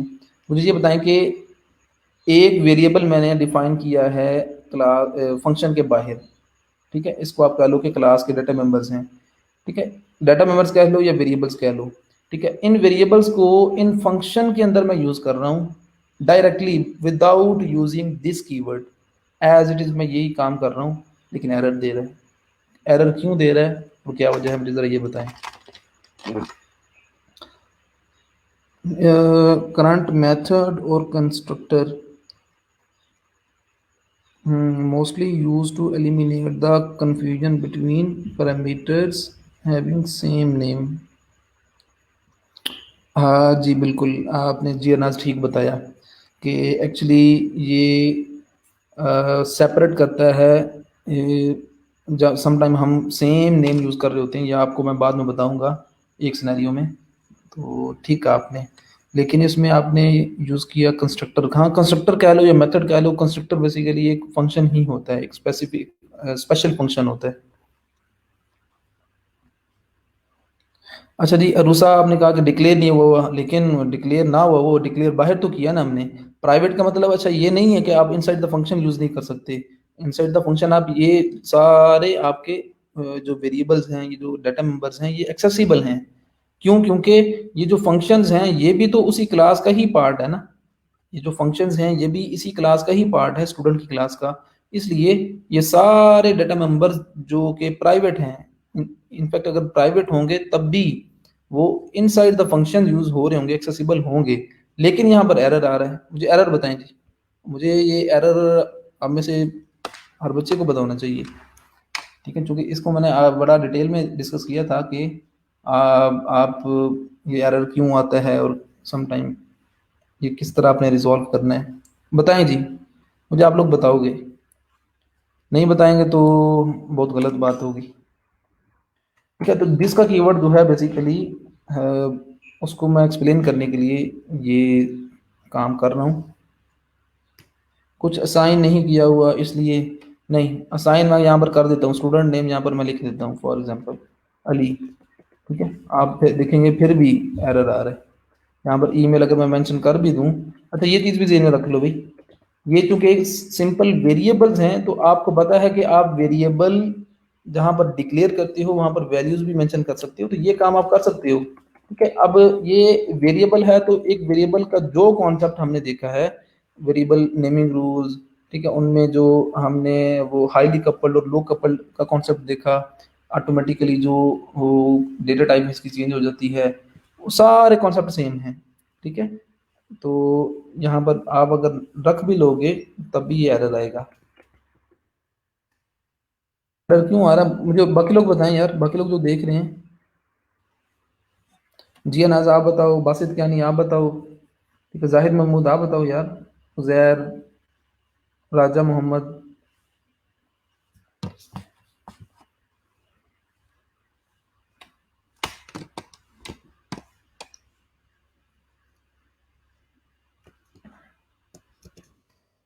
एक्चुअली ये जो आप ये काम आप नहीं कर सकते, क्योंकि आपको मैंने बताया था लोकल वेरिएबल और ग्लोबल वेरिएबल में कि आप वो तमाम वेरिएबल्स जो आउटसाइड द फंक्शन डिक्लेयर किए गए हों, इनसाइड द फंक्शन आप डायरेक्टली यूज नहीं कर सकते। अगर आपने इसको यूज करना है तो आप क्या करना पड़ेगा, स्टूडेंट नेम, आपको इसको बताना पड़ेगा कि ये भी ग्लोबल है।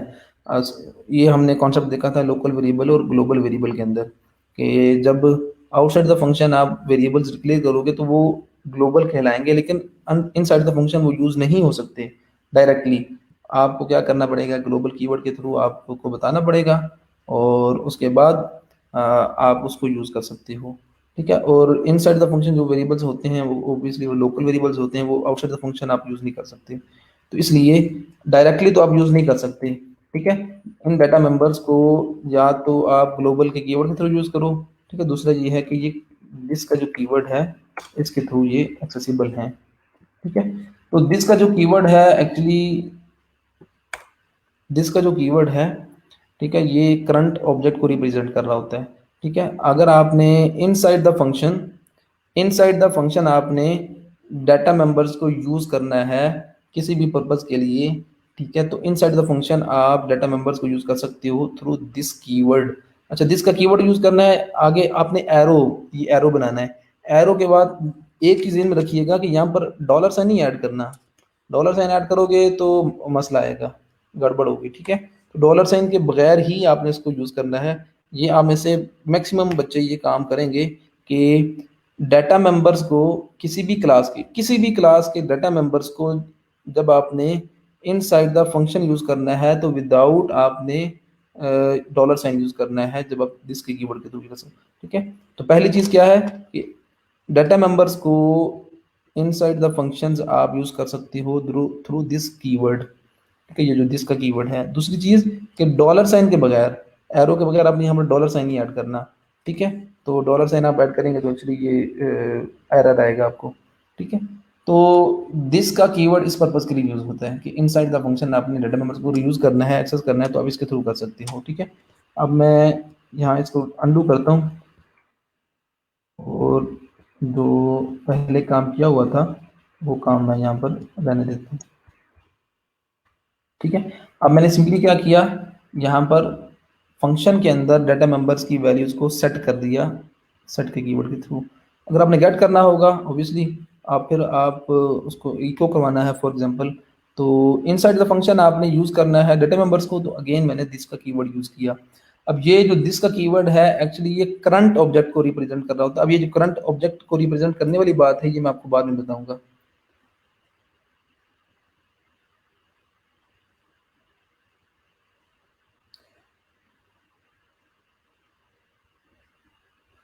अच्छा जी, आप का क्वेश्चन क्या है, वेरिएबल स्कोप इशू है।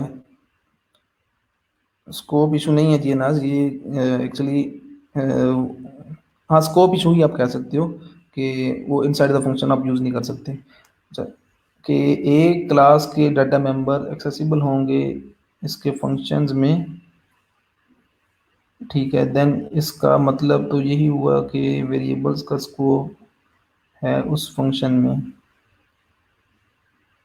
बिल्कुल स्कोप तो है, ये तो मैं कह रहा हूँ कि एक क्लास के जो डाटा मेंबर्स हैं वो फंक्शन में यूज़ हो सकते हैं, उस क्लास के फंक्शंस में आप लोग यूज़ कर सकते हो, एक्सेसिबल हैं बिल्कुल।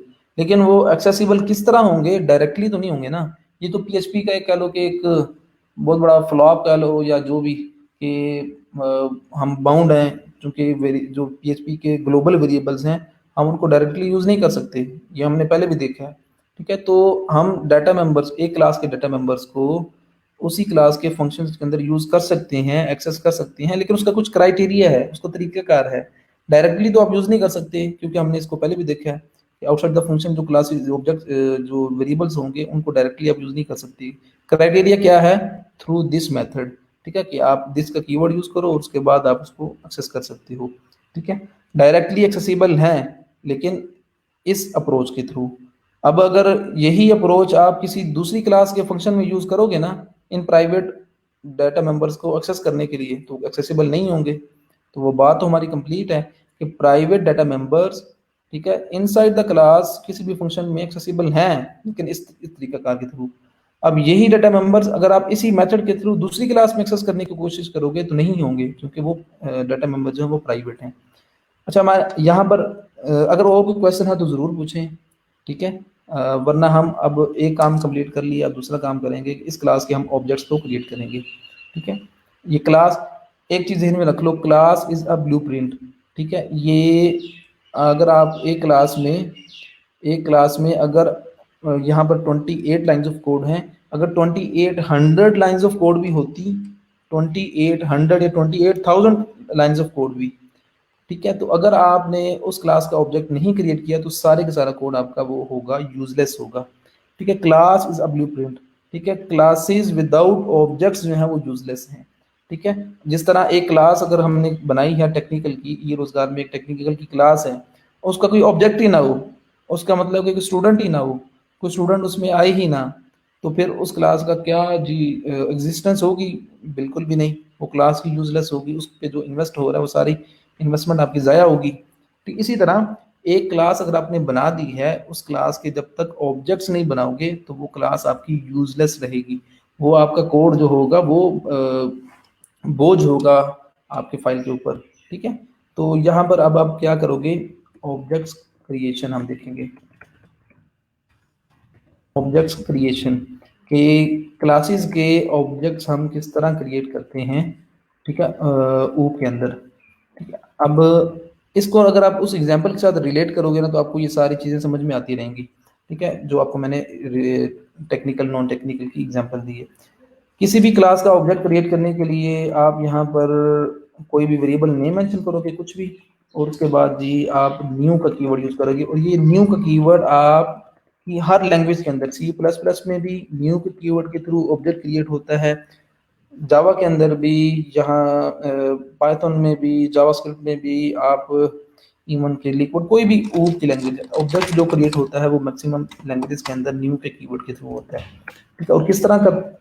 न्यू का कीवर्ड लिखें, क्लास नेम मेंशन करो, और उसके बाद पैरेंथेसिस, ठीक है। न्यू के कीवर्ड के साथ अगर ये कुछ इस तरह का नेम आ रहा होगा और पैरेंथेसिस, जहां पर आपको ये स्ट्रक्चर मिलेगा, जहां पर भी आपको ये स्ट्रक्चर मिलेगा, आप समझ जाइएगा कि ये जो है क्लास नेम है। मुझे ये बताएं, अगर ये चीज होती तो इसको हम क्या कहते हैं? फॉर एग्जाम्पल अगर ये चीज होती तो ये किसकी रिप्रेजेंटेशन थी, आप जरा बताएं। अगर आपको कहीं पर किसी भी लैंग्वेज में आपको ये सिंटेक्स मिलता तो आप इससे क्या सपोज करते हैं कि ये क्या चीज है? बताएं जी, ये रिप्रेजेंटेशन किस चीज की है?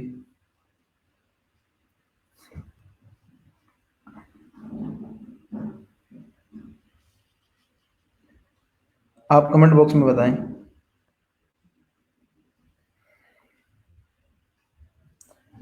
ये एक्चुअली फंक्शन की है, ठीक है, ये रिप्रेजेंटेशन फंक्शन की है। और अगर यही काम आप इस तरह कुछ करोगे, बिल्कुल ठीक बताया आपने अरुषा और बाकी लोगों ने, जाहिद। लेकिन ये अगर जहां पर आपको ये चीज मिलेगी ना, न्यू का कीवर्ड आगे नेम और पैरेंथेसिस, तो आप समझ जाइएगा कि ये क्लास है, यहाँ पर एक ऑब्जेक्ट क्रिएट हो रहा है, या ऑब्जेक्ट इंस्टेंशिएशन।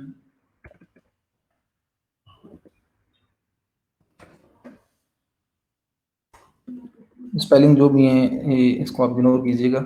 ऑब्जेक्ट इंस्टेंशिएट करना या ऑब्जेक्ट क्रिएट करना, ठीक है। तो यहाँ पर ऑब्जेक्ट आपका क्रिएट हो रहा है, ऑब्जेक्ट क्रिएशन हो रही है, सिंपल। अब ये एक वेरिएबल नहीं है, ये एक ऑब्जेक्ट है, जिस तरह आपको मैंने एग्जांपल दी टेक्निकल की। अब इस ऑब्जेक्ट के अंदर इस क्लास की तमाम प्रॉपर्टीज, तमाम फंक्शनैलिटीज मौजूद हैं, ठीक है। तो अब ये जो ऑब्जेक्ट है, ये ऑब्जेक्ट वो तमाम फंक्शंस को परफॉर्म कर सकता है जो कि आपने इस क्लास के अंदर मेंशन किए हैं, ठीक है। अब इस क्लास के अंदर कौन कौन से फंक्शंस हैं, एक फंक्शन ये है कि स्टूडेंट की वैल्यूज़ को सेट किया जा सकता है और स्टूडेंट की वैल्यूज़ को गेट किया जा सकता है। ठीक है, ये दो फंक्शनैलिटीज़ हैं, दो फंक्शंस हैं इस क्लास की जिसका नाम है स्टूडेंट। ठीक है, तो ऑब्जेक्ट क्रिएट करना है तो यहाँ पर आप कोई भी नेम रख लो, यूज़र डिफाइन कुछ भी, माई ऑब्जेक्ट, ठीक है, या फर्स्ट स्टूडेंट, कुछ भी नेम। ठीक है, यहाँ पर आप यूज़र डिफाइन कुछ भी वेरिएबल नेम रख सकते हो जो कि वैलिड होगा। उसके बाद यहाँ पर आपने ऑब्जेक्ट क्रिएट करना है। अब क्या करोगे, ये ऑब्जेक्ट, ये अब जो ऑब्जेक्ट आपने क्रिएट किया है ये तमाम फंक्शंस परफॉर्म कर सकता है। तो फंक्शंस किस तरह परफॉर्म करवाने हैं, आप क्या करोगे, फर्स्ट स्टूडेंट, आगे ये एरो, एरो के थ्रू, ठीक है, ऑब्जेक्ट के किसी भी फंक्शन को कॉल करना है तो आप थ्रू दिस सिंबल करोगे। ठीक है, आपने ऑब्जेक्ट क्रिएट कर लिया, ठीक है, इस क्लास का, स्टूडेंट की क्लास का। अब आपने इस स्टूडेंट की क्लास का कोई भी फंक्शन कॉल करना है, ठीक है, फंक्शन कॉल करना है या फंक्शन परफॉर्म करवाना है तो आप वो थ्रू दिस सिंबल करोगे, एरो। एरो वैसे बनता क्या है ये भी देख लें, ये हाइफन जो है वो करेंगे और ग्रेटर देन का जो आपका करेक्टर है वो आप करोगे तो वो आपका एरो बन जाएगा। ठीक है, तो अब मैंने क्या किया, अब मैंने सबसे पहले ऑब्जेक्ट क्रिएट किया, ठीक है, और उसके बाद फंक्शन कॉलिंग मैं कर रहा हूँ। फंक्शन कॉलिंग किसकी हो रही है, ऑफ क्लास स्टूडेंट। ठीक है, यहाँ पर इस फंक्शन, ये जो ऑब्जेक्ट है ये वाला भी फंक्शन परफॉर्म कर सकता है, सेट वैल्यूज़ का और गेट वैल्यूज़ का भी कर सकता है। वैसे बाय द वे सबसे पहले मैं वैल्यूज़ को सेट करवाऊंगा तो उसके बाद ही वो गेट होंगी। तो मैं क्या करूँगा, सेट वैल्यूज़, पहले ये फंक्शन मैं परफॉर्म करवाऊंगा और उसके बाद ये वाला फंक्शन। ठीक है, तो अब आगे जाके मैं आपको बताऊंगा कि कोड रीयूजेबिलिटी किस तरह होती है और किस तरह जो ना वो एक पैटर्न के थ्रू आप काम कर रहे होते हो, वो पैटर्न आगे मजीद एक्सप्लेन मैं करूँगा। अब मैं ज़रा इस कोड को रन करूँ, देखता हूँ कि क्या आपको मिलता है इसकी आउटपुट। आपने देखा कि सिंपली आपको ये आउटपुट में मिल रहा है अली, ईमेल, फ़ोन नंबर और जीपीए। अब इसको एग्जीक्यूट करेंगे तो आपको विद इन मिली सेकेंड आपका काम हो रहा है। लेकिन ये जो काम किया है, ये जो आउटपुट आपने करवाई है, ये तो सिंपली आप अगर प्रोसीजर बेस से करवाना चाह रहे होते तो सिंपली वेरिएबल्स बनाते, इको करवाते, काम खत्म। अब ये जो काम आपने किया है, अभी ये काम अगर आपने ओके थ्रू जो किया है, ठीक है, इसमें आपको किस क्या कुछ करना पड़ा ये आपके सामने है। एक क्लास क्रिएट की, उस क्लास के डाटा मेंबर्स डिफाइन किए, उस क्लास के हमने फंक्शंस को डिफाइन किया, ठीक है, और उसके बाद ऑब्जेक्ट क्रिएट किया हमने, ठीक है, और ऑब्जेक्ट क्रिएट करने के बाद, ऑब्जेक्ट को क्रिएट करने के बाद हमने उन फंक्शंस को परफॉर्म किया है। ठीक है, जो सारे के सारा आपका कोड होगा, सारे का सारा कोड जो होगा वो आपका क्लासेस के अंदर होगा। अब मुझे अब पैटर्न पे आते हैं कि किस तरह ये स्ट्रक्चर इतना क्यों यूजफुल है और क्यों इतना पॉपुलर है ये ऊप का। पॉपुलर इसलिए है कि भाई आप देख लें कि क्लास की जो लाइंस ऑफ कोड हैं वो अराउंड आप कह लो कि 25 लाइंस ऑफ कोड क्लास की हैं। बाकी जो आपने कोड लिखा वो सिर्फ 3 to 4 लाइंस ऑफ कोड में आपने वो काम कर लिया। ठीक है, 3 लाइंस ऑफ कोड में ऑब्जेक्ट क्रिएट किया एक लाइन में, दूसरी लाइन में फंक्शन को कॉल किया, तीसरी लाइन में भी आपने फंक्शन को कॉल किया।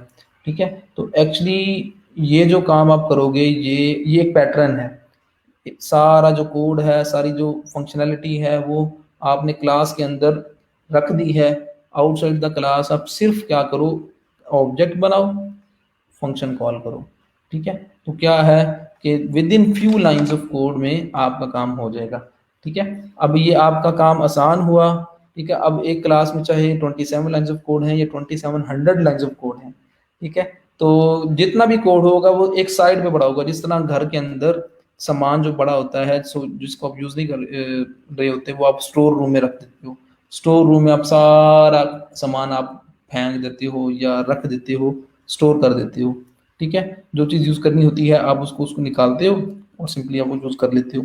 इसी तरह ये जो कोड आपका पड़ा हुआ है ये सारे का सारा क्लास के अंदर पड़ा हुआ है। क्लास के बाद आपको सिंपली 2 से 3 लाइन्स ऑफ कोड में वो सारी फंक्शनैलिटी, वो सारा काम आपको मिल जाएगा। अब ये काम एक्चुअली इस अप्रोच को इसलिए भी यूज़ किया जाता है, ठीक है। फॉर एग्जांपल अगर मैं यहाँ पर एक फाइल बनाता हूँ जिसका नाम रखता हूँ बेस क्लास कह लो, ठीक है। अब मैं इसका सारा जो कोड है, ये जो आपका क्लास वाला कोड है, ये मैं कट करके, ठीक है, ये मैं कोड कट करके यहाँ पर रख देता हूँ, ठीक है।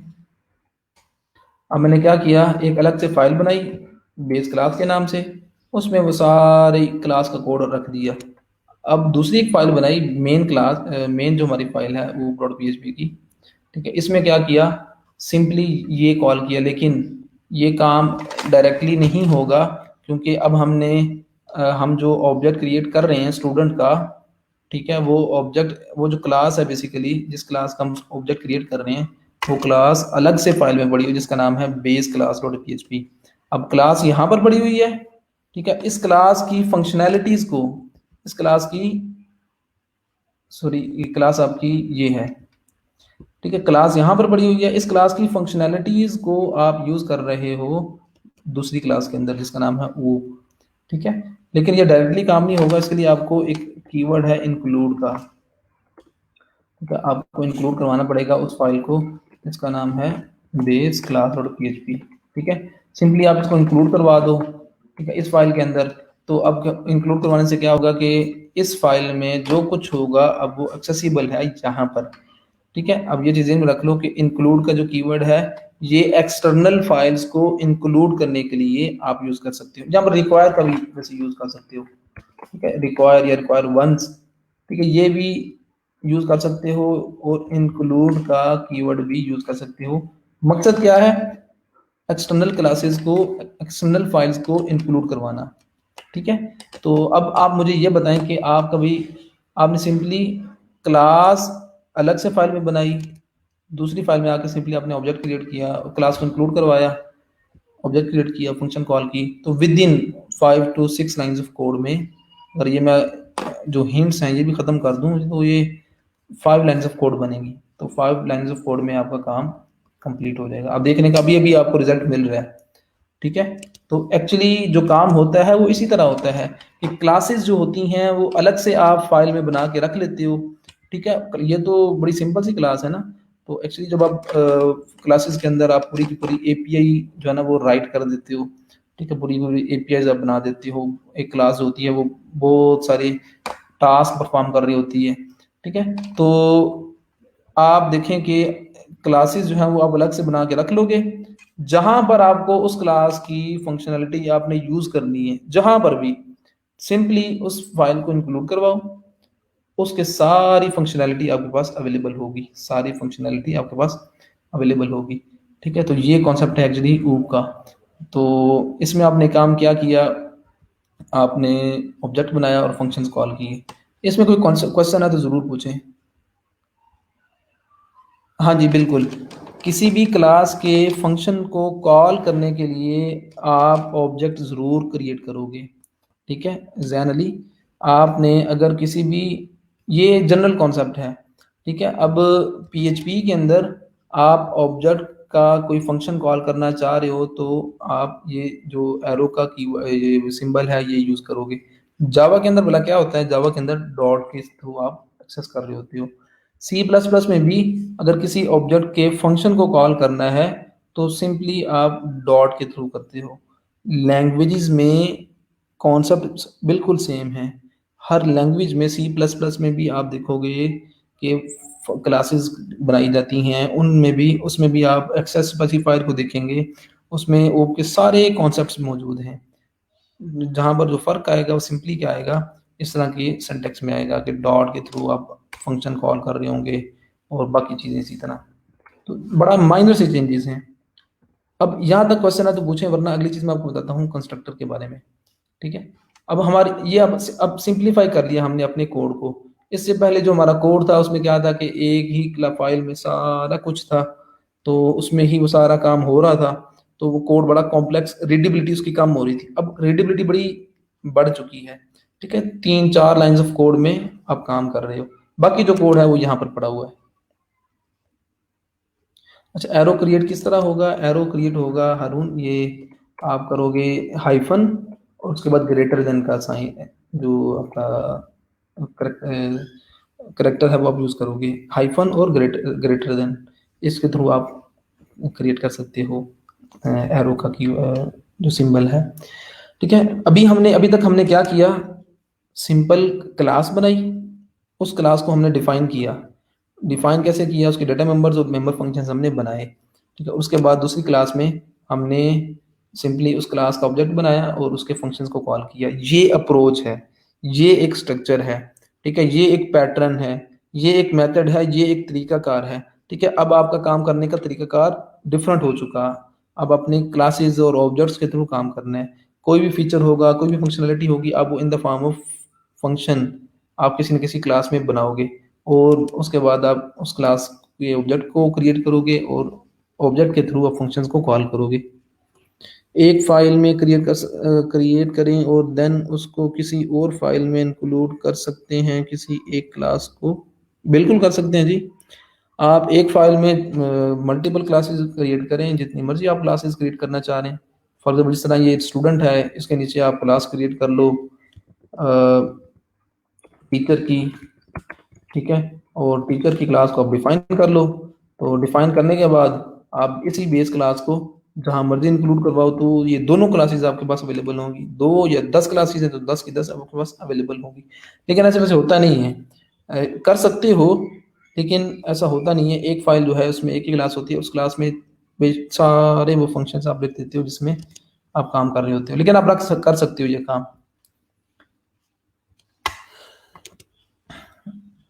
अच्छा जी, इसके बाद एक मेन कॉन्सेप्ट है ऊप का, किसी भी लैंग्वेज के अंदर। अगेन ये मैं आपको बार बार इसलिए कह रहा हूँ कि इन फ्यूचर आपने अगर कहीं दूसरी लैंग्वेज पे काम करना पड़े तो आपके लिए मुश्किल ना हो। कंस्ट्रक्ट,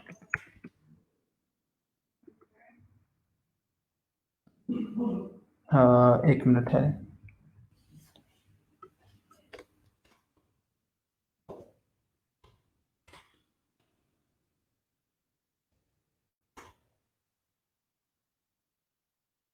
एक कंस्ट्रक्ट के नाम से आपका ये मौजूद है। अब कंस्ट्रक्टर का कॉन्सेप्ट क्या है, पहले आप लोग बताएं, जिन्होंने ऑलरेडी ऊप किया हुआ है,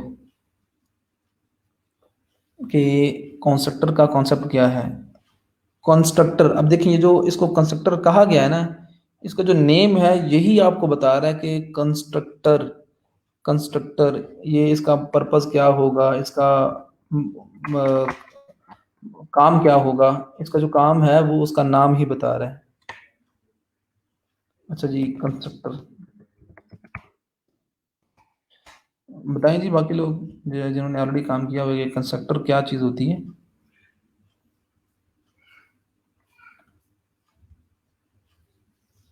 अब ये जो मैं आपको आज कॉन्सेप्ट दे रहा हूँ ना, कल हमने देखना है एक्चुअली WP क्यूरी की जो क्लास है। ठीक है, ये काम मैं आज आपको इसलिए करवा रहा हूँ कि कल की जो क्लास है वो इसी के ऊपर बेस कर रही है, जिसमें हमने क्या किया था, करना है कि हम किसी भी पोस्ट का कंटेंट गेट करेंगे डेटाबेस में से, वर्डप्रेस की किसी भी पोस्ट का। ठीक है, और उसका कंटेंट जो है वो हम आगे फर्दर कहीं पर भी यूज़ कर सकते हैं। उसको जेसन की फॉर्म में कन्वर्ट करके आप उसको एज ए एपीआई यूज़ कर सकते हो, या किसी भी पेज के अंदर आप डिस्प्ले करवा सकते हो किसी भी पोस्ट का कंटेंट। ठीक है, तो बड़ा इंपॉर्टेंट टॉपिक है कल वाला भी, लेकिन उससे पहले आपको ऊप का पता होना चाहिए था, इसलिए मैंने आज आपको उस ऊप के बारे में बताया। बताएं जी, कंस्ट्रक्टर का कॉन्सेप्ट क्या है? जब मैं आपसे पूछ रहा हूँ आप बताया करो यार।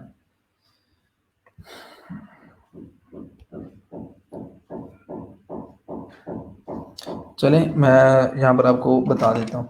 कंस्ट्रक्टर एक्चुअली एक फंक्शन का नाम है। ये भी एक फंक्शन, जो आप देख रहे हैं कि यहाँ पर फंक्शन लिखा हुआ है, तो सिंपली ये भी एक फंक्शन है। ये एक स्पेशल फंक्शन है। ठीक है, हर लैंग्वेज में, हर उस लैंग्वेज में कंस्ट्रक्टर का कॉन्सेप्ट है जो कि ऊप को सपोर्ट करती है। ठीक है, तो अगेन ये एक जनरल कॉन्सेप्ट है, आपको पता होना चाहिए। कंस्ट्रक्टर एक्चुअली यूज होता है ऑब्जेक्ट्स को कंस्ट्रक्ट करने के लिए, ऑब्जेक्ट्स को कंस्ट्रक्ट करने के लिए। ऑब्जेक्ट्स यहाँ से कंस्ट्रक्ट होते हैं, क्रिएट होते हैं जब ये एक फंक्शन है, बेसिकली एक स्पेशल फंक्शन है, एक ऐसा फंक्शन है जो कि ऑटोमेटिकली कॉल होता है। ये हर लैंग्वेज के अंदर सेम है, ये कॉन्सेप्ट बिल्कुल सेम है।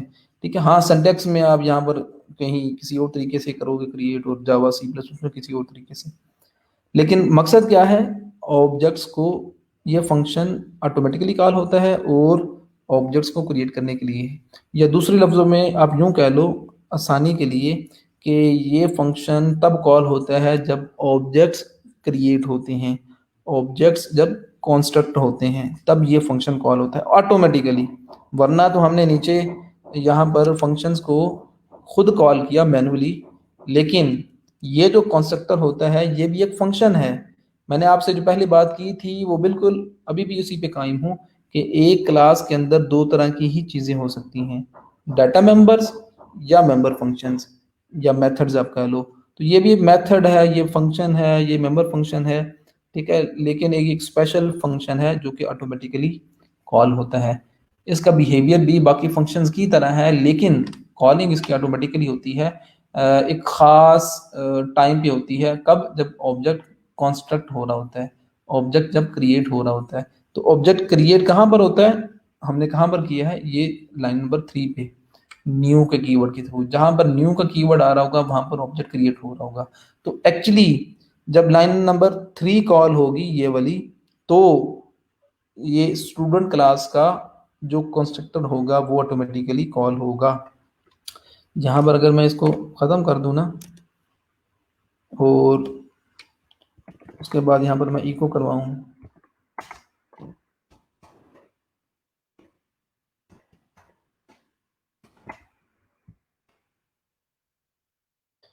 अब आप देख सकते हैं कि लिखा आ रहा है कॉलिंग कंस्ट्रक्टर। ठीक है, अब आप लोग मुझे बताएं मैंने क्या किया, सिर्फ बेस क्लास को मैंने इंक्लूड करवाया और उसके बाद सिर्फ ऑब्जेक्ट को कॉल क्रिएट किया, ऑब्जेक्ट मैंने क्रिएट किया। ठीक, it is used to initialize the newly created object, बिल्कुल ठीक, they can not be abstract static also not have return type, बिल्कुल ठीक हो गया। जीना जैसे ही है। ठीक है, ये बेसिकली कॉल कब होता है, जब आप ऑब्जेक्ट क्रिएट हो रहा होता है। अच्छा, ऑब्जेक्ट क्रिएशन यहाँ पर है। ठीक है, लाइन नंबर 2 से क्या हुआ, बेस क्लास इंक्लूड हुई, लाइन नंबर 3 जब कॉल होगी तो एक काम क्या हो रहा है, यहाँ पर ऑब्जेक्ट क्रिएट हो रहा है। ठीक है, ऑब्जेक्ट स्टूडेंट की क्लास का क्रिएट हो रहा है, तो कॉन्स्ट्रक्ट हो रहा है, इंस्टेंशिएट हो रहा है। तो जहाँ पर ऑब्जेक्ट क्रिएट हो रहा होगा, ठीक है, तो उसी लाइन ऑफ कोड पे ऑटोमेटिकली उस क्लास का कंस्ट्रक्टर कॉल होगा। अगर मैं कमांड या कंट्रोल प्रेस करूं तो आप उस क्लास में पहुंच जाएंगे। ठीक है, ये पीएचपी के अंदर, पीएचपी स्टॉर्म में अगर आप किसी भी क्लास पे माउस लेकर जाएं और ये कंट्रोल प्रेस करके होल्ड करके रखें और माउस ओवर करें, तो आप उस क्लास में या उस फंक्शन पे नेविगेट कर जाओगे। तो आपने क्या देखा कि यहाँ पर ये कंस्ट्रक्टर ऑटोमेटिकली कॉल हुआ और इसमें जो कुछ भी हमने काम किया था वो काम आपका हो रहा है। ठीक है, सिर्फ यहाँ कहीं पर भी हमने इस फंक्शन को कॉल नहीं किया कंस्ट्रक्टर को।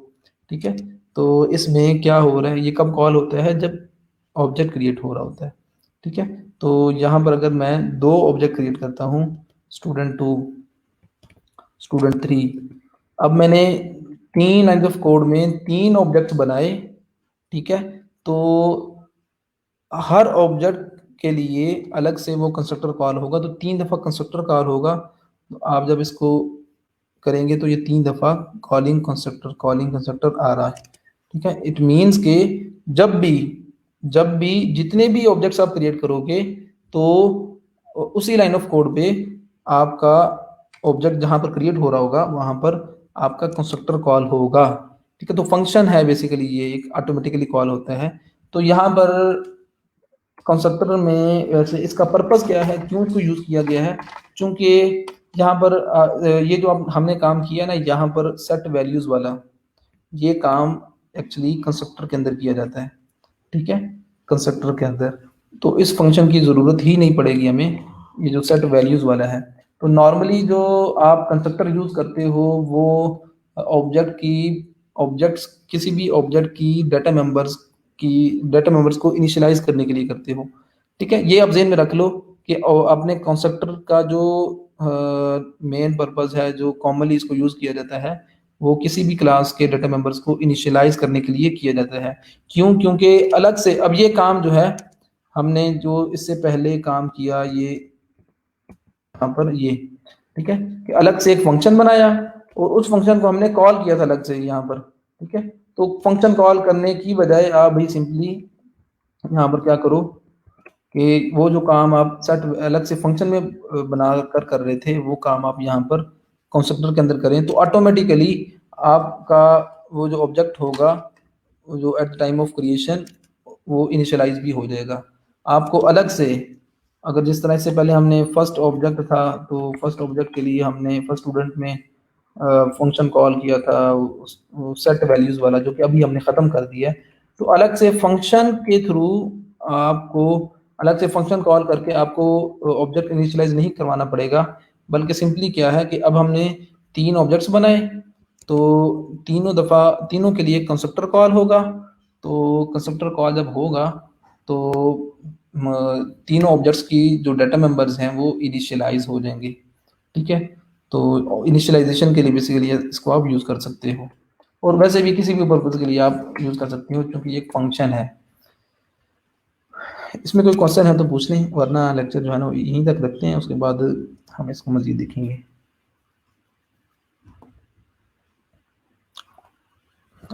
वैसे आई विल हाईली रिकमेंड कि आप लोग इसके मज़ीद जो कॉन्सेप्ट हैं इसको आप अपने एंड पे ज़रूर देखें, और ख़ास तौर पे वो स्टूडेंट्स जो कि ये फ्रीलांसिंग के साथ साथ कोई एक स्किल लेना चाह रहे हैं, तो ये आप ऊप पे ज़रूर शिफ्ट हों। ऊप के जितने भी कॉन्सेप्ट्स हैं आप उनको ज़रूर देखें।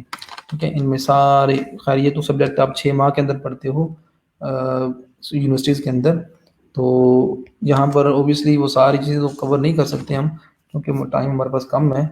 लेकिन आप अपने एंड पे ज़रूर इसको कंटिन्यू रखिएगा। आई विश कि आप लोगों को हमारे पास टाइम होता तो मैं आपको इसकी जो एक्चुअल इम्प्लीमेंटेशन है वो मैं आपको करके दिखाता। ठीक है, कि किस तरह आप स्क्रिप्ट्स के अंदर ऊप के थ्रू काम करते हो, किस तरह आपका कोड जो है वो ऑर्गेनाइज हो जाता है। ठीक है, कोड ऑर्गेनाइजेशन के लिए भी आप इसको यूज़ कर सकते हो। ठीक है, लेकिन आप अपने आप इसको ज़रूर यूज़ कीजिएगा, तो ताकि आपको एक बात, आपके पास एक कंप्लीट स्किल हो। अगर आपके पास इसके सारे कॉन्सेप्ट्स हों तो आप आज इंटरव्यू दो तो आपकी जो पे स्टार्ट होगी वो अच्छी खासी होगी। अगर विदाउट ऊप अगर आप जाते हो, तो अगर आपको किसी कोई भी कंपनी हायर करती है स्टार्ट में फॉर एग्जांपल 20,000 पे, ठीक है, तो अगर आपके पास ऊप के कॉन्सेप्ट्स होंगे और आपके पास अगर कोई भी एक्सपीरियंस नहीं होगा, ऊप के सही वाले कॉन्सेप्ट्स होंगे, तो शायद आपको जो स्टार्ट हो 30-35 से हो। ठीक है, तो ये बड़ी इंपॉर्टेंट चीज़ है। और एक्चुअल में इसके कॉन्सेप्ट्स का होना, एक तो एक रट्टा सिस्टम, तो भाई क्लास क्या होती है, क्लास एक ब्लूप्रिंट होती है जिसमें हम डाटा मेंबर्स होते हैं, मेंबर फंक्शन होते हैं। ठीक है, एक तो ये है कि बस वो टू द पॉइंट जो क्लास में देखा वही बोल दिया। दूसरा ये है कि उसकी एक्चुअली जो है ना इम्प्लीमेंटेशन क्या है, कहाँ पर है, किस तरह हम इनकैप्सुलेशन को यूज़ करते हैं अपने प्रोजेक्ट्स के अंदर, किस तरह हम ऊप के जो अब्स्ट्रक्शन का कॉन्सेप्ट है वो इम्प्लीमेंट करते हैं प्रोजेक्ट्स के अंदर। यहाँ पर मैं अगर आपको ये दिखाऊँ ना, यहाँ पर ये एंड्रॉयड का ये अपना प्रोजेक्ट, तो यहाँ पर आप देखेंगे कि ये प्योरली ऑब्जेक्ट ओरिएंटेड प्रोग्रामिंग है, लैंग्वेज है। खैर ये तो इसमें तो कुछ भी नहीं है वैसे। ठीक है, तो यहाँ पर आप देख सकते हो कि सारा काम आपका ऊप के थ्रू हो रहा है। ये ओवरराइडिंग फंक्शन, ओवरराइडिंग का कॉन्सेप्ट क्या है, ये भी इनहेरिटेंस के अंदर आप देखते हो। ठीक है, यहाँ पर आप देख लो एक्सटेंड, ये एक क्लास है वो दूसरे से एक्सटेंड हो रही है। अब ये एब्स्ट्रक्शन का इम्प्लीमेंट, ये इंटरफेसिस का कॉन्सेप्ट होता है ऊप के अंदर। ठीक है, तो उसके लिए ये इम्प्लीमेंट का कीवर्ड। खैर कहने का मकसद ये है कि जो अब आप, अगर आपको ये सारे कॉन्सेप्ट्स आते होंगे तो आप किसी भी, अब यहाँ पर भी देख लेंगे private public protected same concept है। अब ये जो सिंटैक्स है वो तो जावा का है।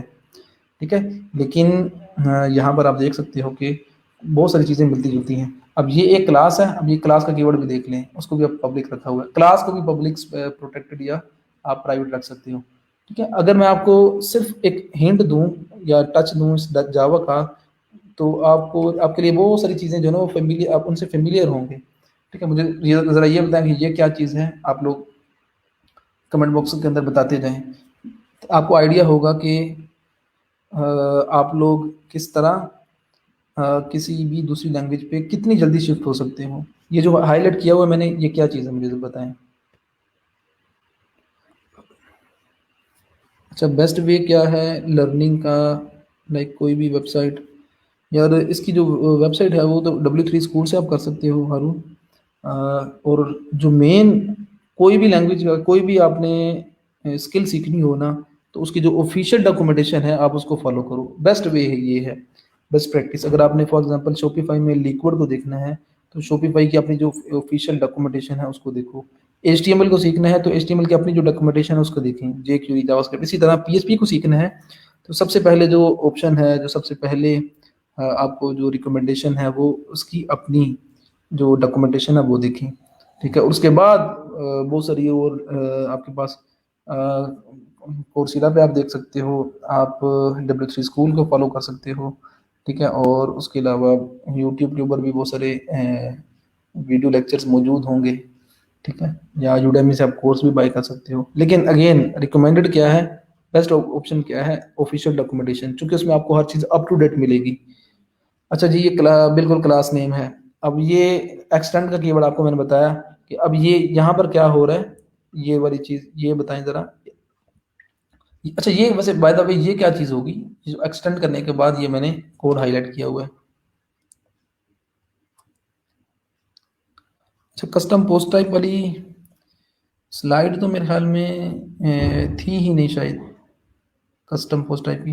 लेकिन वो जो ये इस इन स्लाइड्स की आप बात कर रहे हो, तो यार ये ना, आई एम रियली सॉरी कि ये हमें अलाउ नहीं है हेड ऑफिस की तरफ से ना, ये स्लाइड्स मैं शेयर कर नहीं सकता।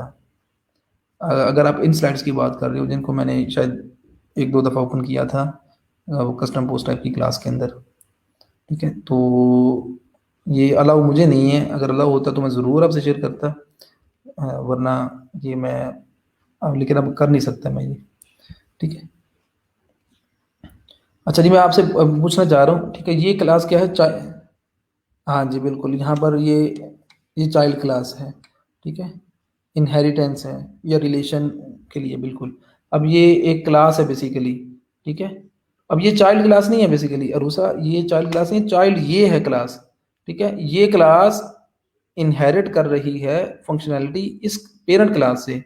जो ऐप कॉम्पैक्ट एक्टिविटी है ये पेरेंट क्लास है, ये चाइल्ड क्लास है मेन एक्टिविटी, ठीक है। जिस तरह आप लोग अपने पेरेंट्स से जो है ना वो चीज़ें इनहेरिट कर रहे होते हो, ठीक है, इसी तरह ये चाइल्ड क्लास है और ये जो है वो पेरेंट क्लास है, ठीक है। और उसके बाद ये आपको, आप ये ज़रा बताएंगे इसको आप क्या कहोगे, ये जो अभी मैंने चीज़ हाईलाइट की है। बाकी लोग भी बताएं यार, बहुत सारे 8-10 लोग सुन रहे हैं। अब ये इस क्लास की जिसका नाम है मेन एक्टिविटी, उसकी ये क्या कहलाएंगे, ज़रा बताएं। ये जो अभी मैंने हाईलाइट किया हुआ कोड,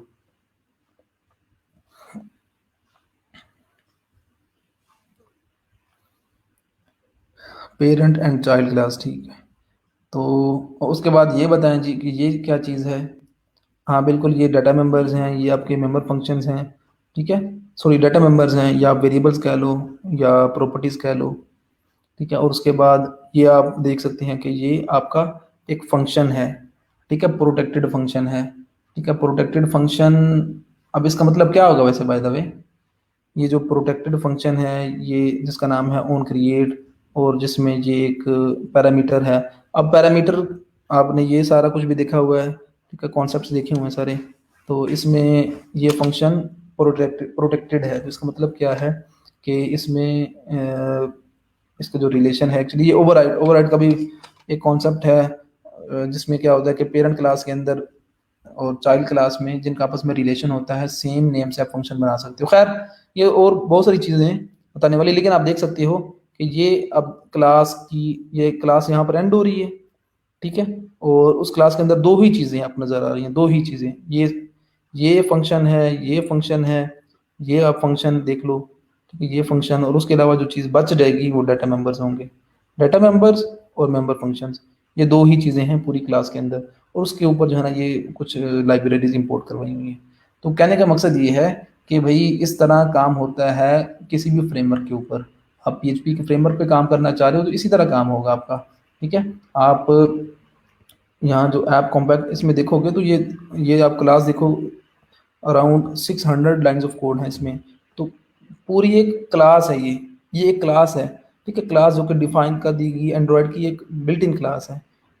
इसमें सिर्फ आपको दो ही चीज़ें नजर आएंगी, डाटा मेंबर्स और उसके अलावा ये सारे मेंबर फंक्शंस हैं इसके, ठीक है। मेंबर फंक्शन कह लो साथ में, या फिर आप कह लो इसमें आपका वो कंस्ट्रक्टर भी इसी के अंदर होगा सारा कुछ, ठीक है। तो किसी भी लैंग्वेज पे शिफ्ट होना आपके लिए मुश्किल नहीं होगा अगर आपके पास कोड के कॉन्सेप्ट्स होंगे, ठीक है। तो क्वेश्चन है तो पूछने वाला लेक्चर एंड करते हैं जी। और यार अर्निंग्स, अगर आप में से किसी बच्चे ने अर्निंग की है, प्रोजेक्ट कंप्लीट किया है, तो वो ज़रूर बताता रहे, ठीक है। बहुत सारे बच्चों ने प्रोजेक्ट्स कंप्लीट किए हैं। तो जो भी प्रोजेक्ट आपका कंप्लीट हो, आपने क्या करना है, उसका जो रिकॉर्ड है वो आपने हमें देना है, स्क्रीनशॉट आपने उसका लेके अपना टेक्निकल का नेम, सॉरी डोमेन नेम, अपना फुल नेम और कुछ और इन्फॉर्मेशन है, आप वो सेंड करोगे सर शुजा को, ठीक है। तो जिसका भी प्रोजेक्ट कंप्लीट हो वो मेरे से कांटेक्ट करे, मैं आपको सारी इन्फॉर्मेशन प्रोवाइड करूंगा कि आपने किस तरह उसको सेंड करना है, ठीक है। तो आपका एक रिकॉर्ड मेंटेन होगा, आगे मैंने आपको बताया कि बहुत सारी अपॉर्चुनिटीज़ होती हैं आपके पास, वो हम अपने बच्चों को देते हैं, लाइक आगे जाके कुछ जॉब्स आती हैं, पोजीशंस आती हैं, उसके लिए आपको रिकमेंड किया जा सकता है उन बच्चों को जो कि जिनकी अर्निंग शुरू हो चुकी होगी या जिनकी अर्निंग अच्छी होगी, ठीक है। तो आप ज़रूर, आप लोग जब भी प्रोजेक्ट कंप्लीट करें लोकल या किसी भी प्लेटफॉर्म के ऊपर, फाइवर या अपवर्क के ऊपर, आप ज़रूर बताया करें, ठीक है, जब तक एटलीस्ट आप कोर्स के दौरान आप इनरोल्ड हो। इसके अलावा आप अटेंडेंस लगा लें जिन्होंने अटेंडेंस नहीं लगाई हुई, और उसके बाद जी हमारा जो एडमिशन का जो लिंक है वो आप अपने स्टूडेंट्स के अंदर, अपने फ्रेंड्स में आप वो शेयर करो, दूसरों को रिकमेंड करें, ठीक है। और ये बेस्ट टाइम है लर्निंग का। आगे वैसे भी बहुत सारी यूनिवर्सिटीज़ के जो है ना वो स्टूडेंट्स ग्रेजुएट हो रहे हैं अभी विद इन अ मंथ, तो उनके लिए ये बेस्ट ऑप्शन हो सकता है, बेस्ट अपॉर्चुनिटी हो सकती है कि वो वहाँ से फ्री होने के फ़ौरन बाद ही ये घर बैठे ये कोर्स कंप्लीट करें और ये चीज़ें सारी सीख लें। HTML टू वर्डप्रेस का ज़रा बता दीजिए जो असाइनमेंट आपने शेयर की है। अच्छा यार, उसमें आपने ये करना है, मैंने आपको एक्चुअली जो कल असाइनमेंट दी है उसमें आपने कैनवा का जो होम पेज है आपने उसको कन्वर्ट करना है थ्रू कोड और थ्रू पेज बिल्डर, ठीक है। उसमें आप कैनवा यहाँ से ओपन मैं करता हूँ, ठीक है। कैनवा की जो वेबसाइट है उसको आपने कस्टम पेज टेम्पलेट के थ्रू और पेज बिल्डर के थ्रू क्रिएट करना है, ठीक है। तो इसके थ्रू अब क्या होगा कि किसी भी तरह का डिज़ाइन, किसी भी तरह का डिज़ाइन अगर आपके पास आएगा तो आप HTML CSS बूटस्ट्रैप jQuery इन कॉन्सेप्ट्स को यूज़ करके आप वो कंप्लीट एक वर्डप्रेस का पेज बना लोगे, ठीक है। किस तरह होगा ये मैंने कल आपको बताया था, custom page template, simply template बनाना है और उसके बाद सारा वो HTML का कोड, CSS का कोड, बूटस्ट्रैप की इंटीग्रेशन, jQuery की इंटीग्रेशन आप करोगे और उसके बाद वो आपका पेज जो है ना वो वर्किंग कंडीशन में आएगा। कोशिश करें कि सारा होम पेज जो है वो इसी तरह का बन जाए, वरना आप हेडर अगर अपना यूज़ करना चाह रहे हो तो अपना हेडर यूज़ कर लो, और फुटर आप वो भी आप अपना यूज़ कर लो, और ये जो मेन कंटेंट एरिया है स्लाइडर भी अगर आप अपना यूज़ करना चाह रहे हो वो भी कर लो, नो इशू। लेकिन ये जो आपका मेन कंटेंट एरिया है, ये जो आपको कैरोसेल की फॉर्म में ये चीज़ें नज़र आ रही हैं, ये एटलीस्ट आप खुद क्रिएट करो। ये कैरोसेल आपको पता है बूटस्ट्रैप के थ्रू एक बिल्ट इन कंपोनेंट है, ठीक है। उसमें आपने सिंपली इमेजेस आपके पास होनी चाहिए तो आप उसके ये सारी चीज़ें इम्प्लीमेंट कर सकते हो। एक रो ये है बूटस्ट्रैप के थ्रू रो क्रिएट करना, आपको पता है कि रो के नाम से एक क्लास है, एक रो क्रिएट कर लोगे, ये दूसरी रो, ये तीसरी रो, ठीक है। ये रो के अलावा भी यहाँ पर ये आप कैरोसेल का कंपोनेंट यूज़ करके ये सारा काम कर सकते हो। बट आपने क्या करना है, ये जो मेन होम पेज है, ठीक है, कैनवा का, आपने इसको कन्वर्ट करना है थ्रू कोड वर्डप्रेस के पेज में, ठीक है। और यही काम आप करोगे उसके थ्रू पेज बिल्डर के थ्रू, ठीक है। तो वो कोई क्वेश्चन है तो पूछ लें, वरना हम लेक्चर एंड करते हैं। अपवर्क प्रोफाइल के लिए यार देखना है, हमने उसको भी देखना है। हारून, हम ये नेक्स्ट वीक के अंदर अपवर्क को देख लेते हैं इंशाल्लाह। ठीक है। अपवर्क की एक्चुअली सबसे जो मेन इशू आता है वो आपका अप्रूवल का आता है कि उसमें आपको आपकी जो प्रोफाइल होती है वो अप्रूव नहीं होती। तो हम मैं उसको आपको उसके बारे में गाइड करूँगा नेक्स्ट वीक के अंदर कि अपवर्क पे प्रोफाइल किस तरह क्रिएट करोगे, और उसकी जो है ना वो टर्म्स एंड कंडीशंस क्या हैं, काम करने का तरीकाकार क्या है। ठीक है। और कोई क्वेश्चन है तो पूछें, वरना लेक्चर ऐड करते हैं। अब आपने आज के लेक्चर में करना क्या है, आज की जो आपकी असाइनमेंट है वो सिंपली ये है कि आपने एटलीस्ट आपने 3 क्लासेस बनानी हैं, और वो क्लासेस आप स्टूडेंट की, टीचर की और सब्जेक्ट की बेशक बना लो। ठीक है। और इसी तरह हर क्लास की अपनी प्रॉपर्टीज़ होंगी, हर क्लास के अपने एक फंक्शंस होंगे। ठीक है। सेट वैल्यूज़ और गेट वैल्यूज़ के अलावा भी आप कोई भी रेलिवेंट जो फंक्शंस हैं वो आप डिक्लेयर बनाएँ उन क्लासेस के अंदर। और उसके अलावा आपने जो काम आपने किया था इससे पहले माईसीक्वल का प्रोसीजरल वे से, ठीक है, कोशिश करें कि वो भी आप अपने एंड पे कर लो, वरना मैं कल आते साथ ही सबसे पहले ऊप के अंदर रह के आपको माईसीक्वल के बारे में बताऊंगा कि माईसीक्वल जो है वो उसकी इम्प्लीमेंटेशन आप ऊप के थ्रू किस तरह कर सकते हो पीएचपी में। ठीक है। तो मैं सबसे पहले आपको खुद बता दूंगा, वरना अच्छी चीज़ तो ये है कि आप लोग खुद उसको अपने एंड पे कर लो। तो आपकी जो असाइनमेंट है वो आपकी यही है कि एटलीस्ट 3 क्लासेस आपने बनानी है। ठीक है। और मेरे से आपने पीएचपी फिडल का जो लिंक है आपने वो मेरे से शेयर करना है। ठीक है। पीएचपी फिडल पे आप वो क्लास, वो जो कोड है वो आप पेस्ट कर दो, जो भी लिंक आपका जनरेट होगा आपने वो लिंक मेरे से शेयर कर देना है। मेरे से शेयर करने के बाद क्लासरूम में आपने शेयर करना है। और प्लीज़ ये काम कीजिएगा। ठीक है। काम करते रहें, ये इस पे आपका शायद 1 घंटा भी ना लगे। इस पे जो मज़ीद और कॉन्सेप्ट्स हैं वो आप ज़रूर देखें ऊप्स के। ठीक है। बहुत सारी और चीज़ें हैं, बहुत सारी चीज़ें हैं ऊप्स की, जो कि आप उसको सीख सकते हो, अपने एंड पे उसको कवर कर सकते हो। जिन बच्चों ने अभी तक वेबसाइट कंप्लीट नहीं की, आप वो वेबसाइट भी साथ में टाइम बचे तो कर लो। लेकिन जो मेन कंसर्न है, जो मेन आपका टास्क है वो यही है आज वाला कि ऊप के थ्रू आज का लेक्चर घर जाके करोगे तो कल वाली बातें जो आपको वो मेरी समझ में आएंगी, वरना शायद कल वाली जो मेरी बातें होंगी आपको समझ में ना आए। ठीक है। तो काम करेंगे जी इंशाल्लाह।